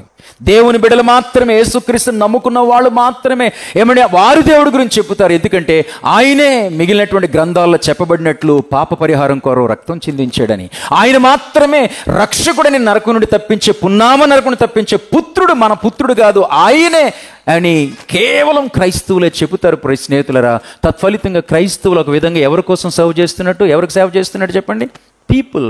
వాళ్ళ క్షేమం కోరుకుంటున్నారు, వాళ్ళ కోసం ప్రార్థన చేస్తారు, వారికి మంచి జరగాలని, దేశం పరిపాలన బాగుండాలని. ఇవన్నీ ఎవరి నామంలో చేస్తున్నారు చెప్పండి, ఎస్, దేవుని నామంలోనే.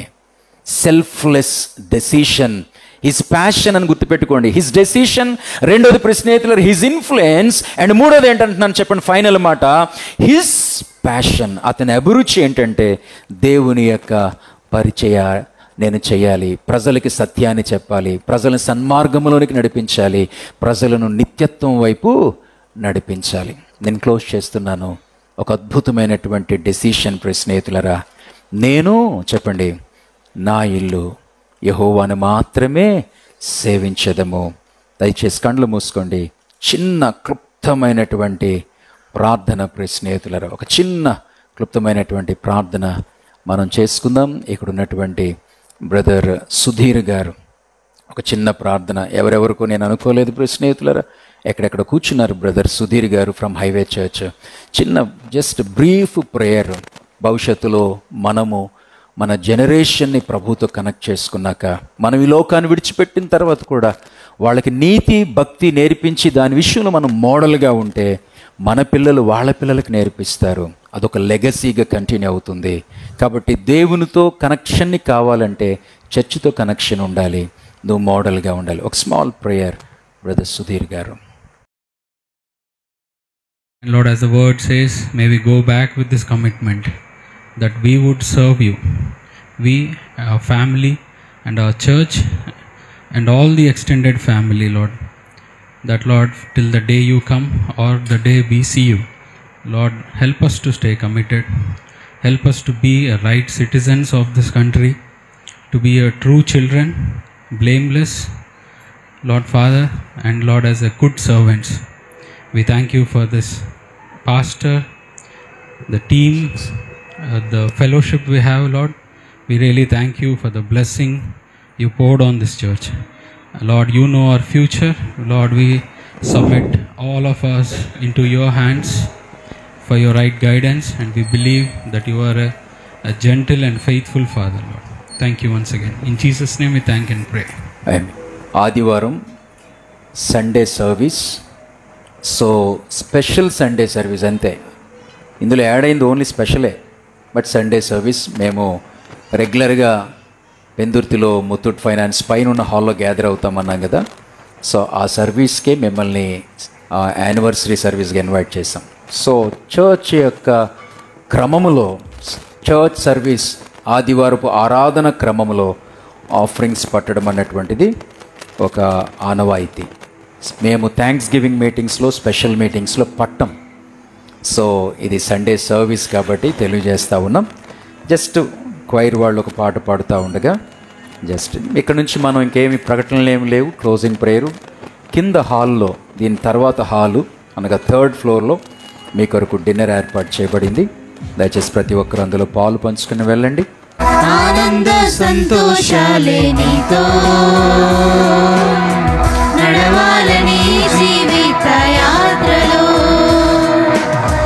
ఓ సంగమా మా ప్రార్థన, ప్రియ సంగమా మా ప్రార్థన, శుభమే యేసుని నామములో, శుభమే ప్రభు యేసుని నామములో, ఆనంద సంతోషాలే నీతో నడవాలని జీవిత యాత్రలో, ఆనంద సంతోషాలే నీతో నడవాలని జీవిత యాత్రలో.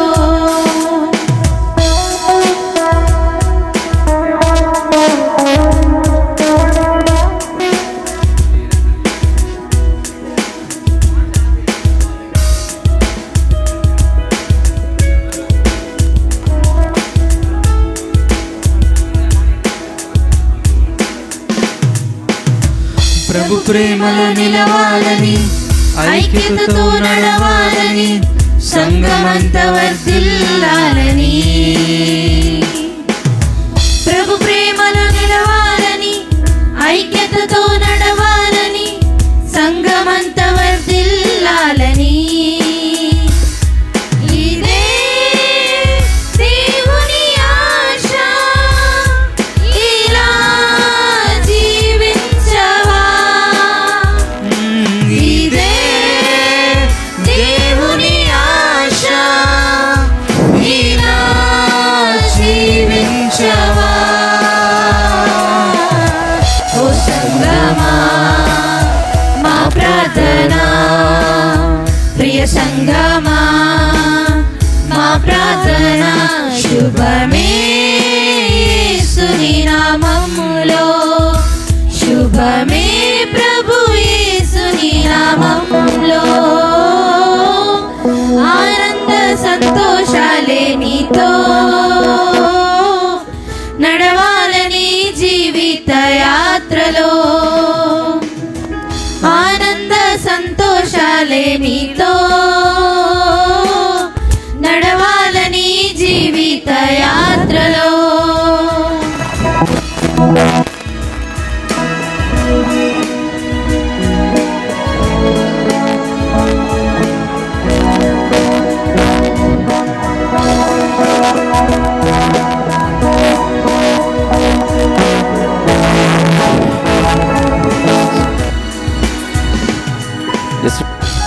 వాక్యములో ఎదగాలని విసుకక ప్రార్థించాలని సువార్తను ప్రకటించాలని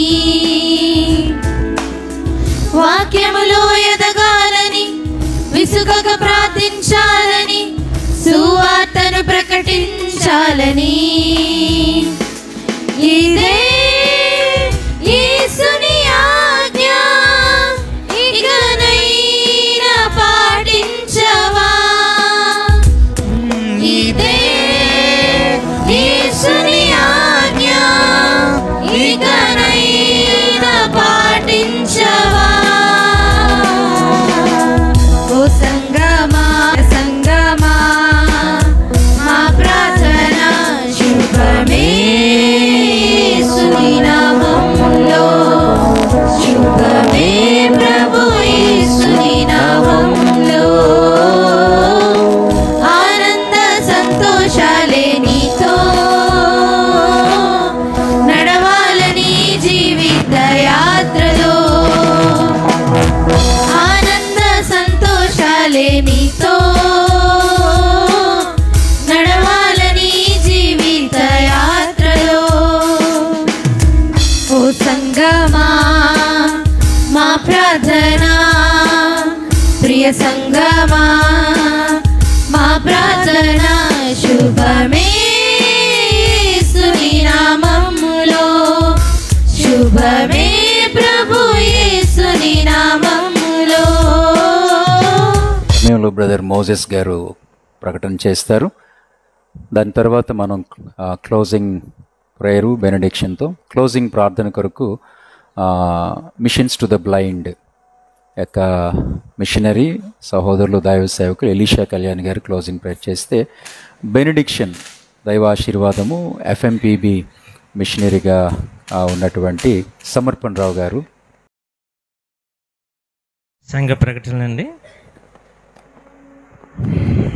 10వ యానివర్సరీ ఫంక్షన్కు మీరందరూ కూడా మరి పిలువబడిన ప్రతి ఒక్కరూ కూడా మరి ఫంక్షన్లో మరి అటెండ్ అయినందుకు మీ అందరికీ కూడా సేవకుల పక్షాన మా సంఘ పక్షాన మీ అందరికీ కూడా అభినందన తెలియజేస్తూ ఉన్నాం. మరి ముఖ్యంగా చాలామంది కొత్తవారు చూస్తూ ఉన్నాం.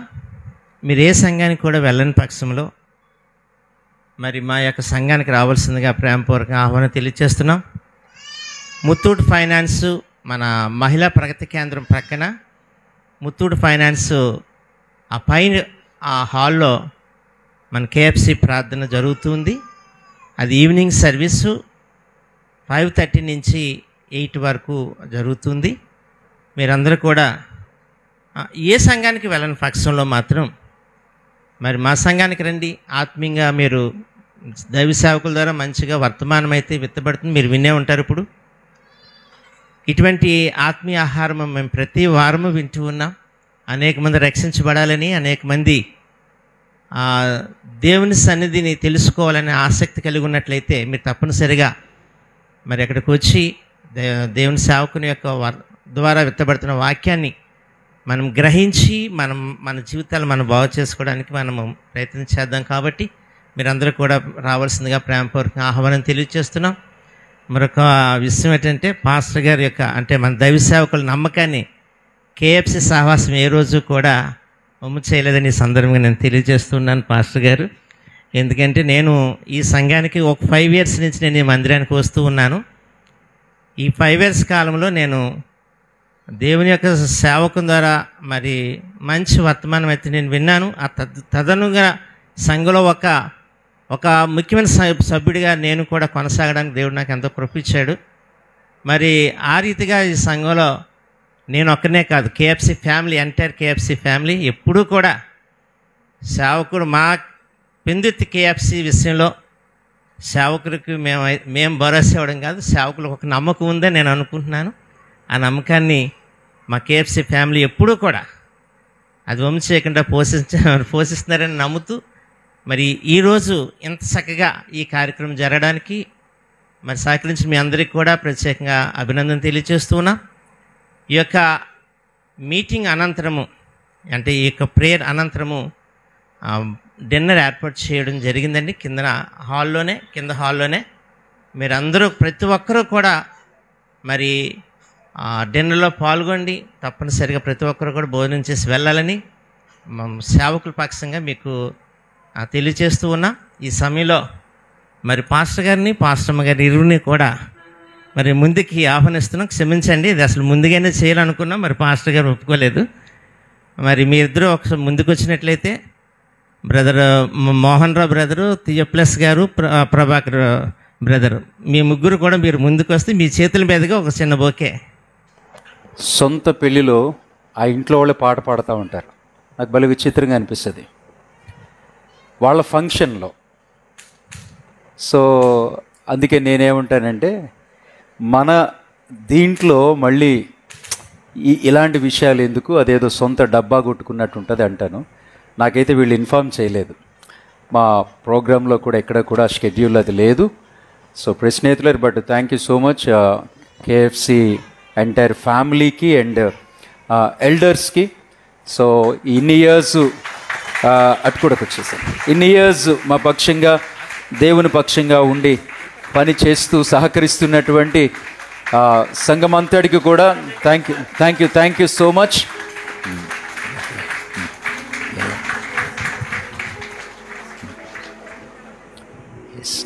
Thank you uncle, thank you so much అండి. Thank you.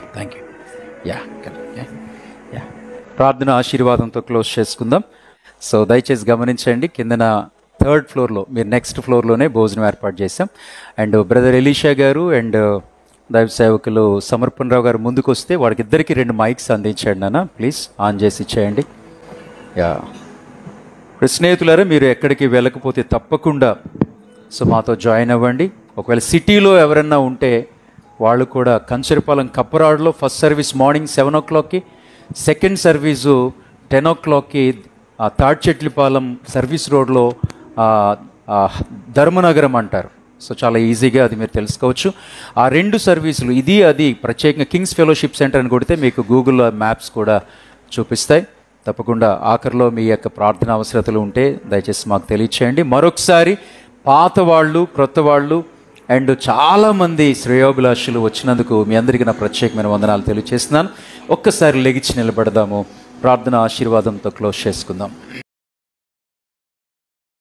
తండ్రి, మేము అపనమ్మకస్తులమైనప్పటికీ నమ్మకమైన దేవుడుగా మీరు మాతో ఉన్న విధానాన్ని బట్టి వందనాలు ప్రభా. నమ్మకమైన దేవుడిని కలిగి ఉన్నటువంటి మేము ఈ లోకంలో ప్రభా మంచి నిర్ణయాలు తీసుకొని ప్రత్యేకింపబడినటువంటి వ్యక్తులుగా మేము ఇతరులను ఇన్ఫ్లుయెన్స్ చేస్తూ నీవే ఆకర్షించేటువంటి వ్యక్తులుగా ఉన్నట్లు ప్రభా మమ్మల్ని ప్రోత్సహించిన విధానాన్ని బట్టి వందనాలు. విత్తబడిన వాక్యం బట్టి వందనాలు. వాక్యం మా జీవితాల్లో ఫలించినట్లు మీ కృపను దయచేయండి ప్రభా. నీ దాసులను మీ చేతిలో పెట్టుకొని దీవించండి, ఆశ్రయించండి. వచ్చిన సంఘంలో ఉన్న ప్రతి ఒక్కరిని మీ చేతిలో పెట్టి దీవించండి, ఆశ్రయించండి. మీ చిత్తమైతే మరొకసారి విధంగా కూడి పర్యంతం కృపణ కాపుదలు ఉంచుతారని నమ్ముచూ ఉన్నాం. ముందున్న సమయాన్ని, సందర్భాలను మీ చేతిలో పెట్టుకుంటుండగా మీరే మీ చిత్తానుసారి నడిపిస్తారని నమ్ముచు వచ్చిన మన మమ్మలను ప్రభా, అలాగే ప్రభా విత్తిన కానుకలను మీ చేతిలో పెట్టుకుంటుండగా దీవించండి, ఆశ్రయించండి. పరిచయలో యోగ్యకరంగా ఉపయోగించి నడిపించండి. ఎవరైతే ప్రభా తమ యొక్క కష్టార్జితుల నుంచి తీసుకొచ్చి ఉన్నారో వాళ్ళందరినీ మీ కృపలో జ్ఞాపకం చేసుకుంటారని నమ్ముచు యేసు నామమున వేడుకొని ప్రార్థించున్నాము తండ్రి, ఆమేన్.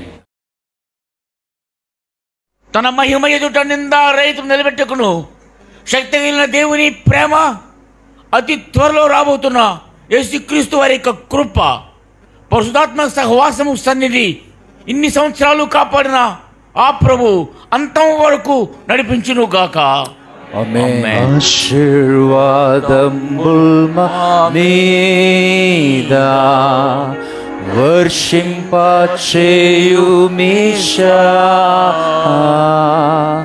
ఆశతో నమ్మియున్నాము నీ సత్య వాగ్దాతము. ఈ మహిమేద కృమ్మారించుము దేవా, క్రమారా ప్రేమ వర్షంబు కృమ్మారించుము దేవా. ఆమేన్.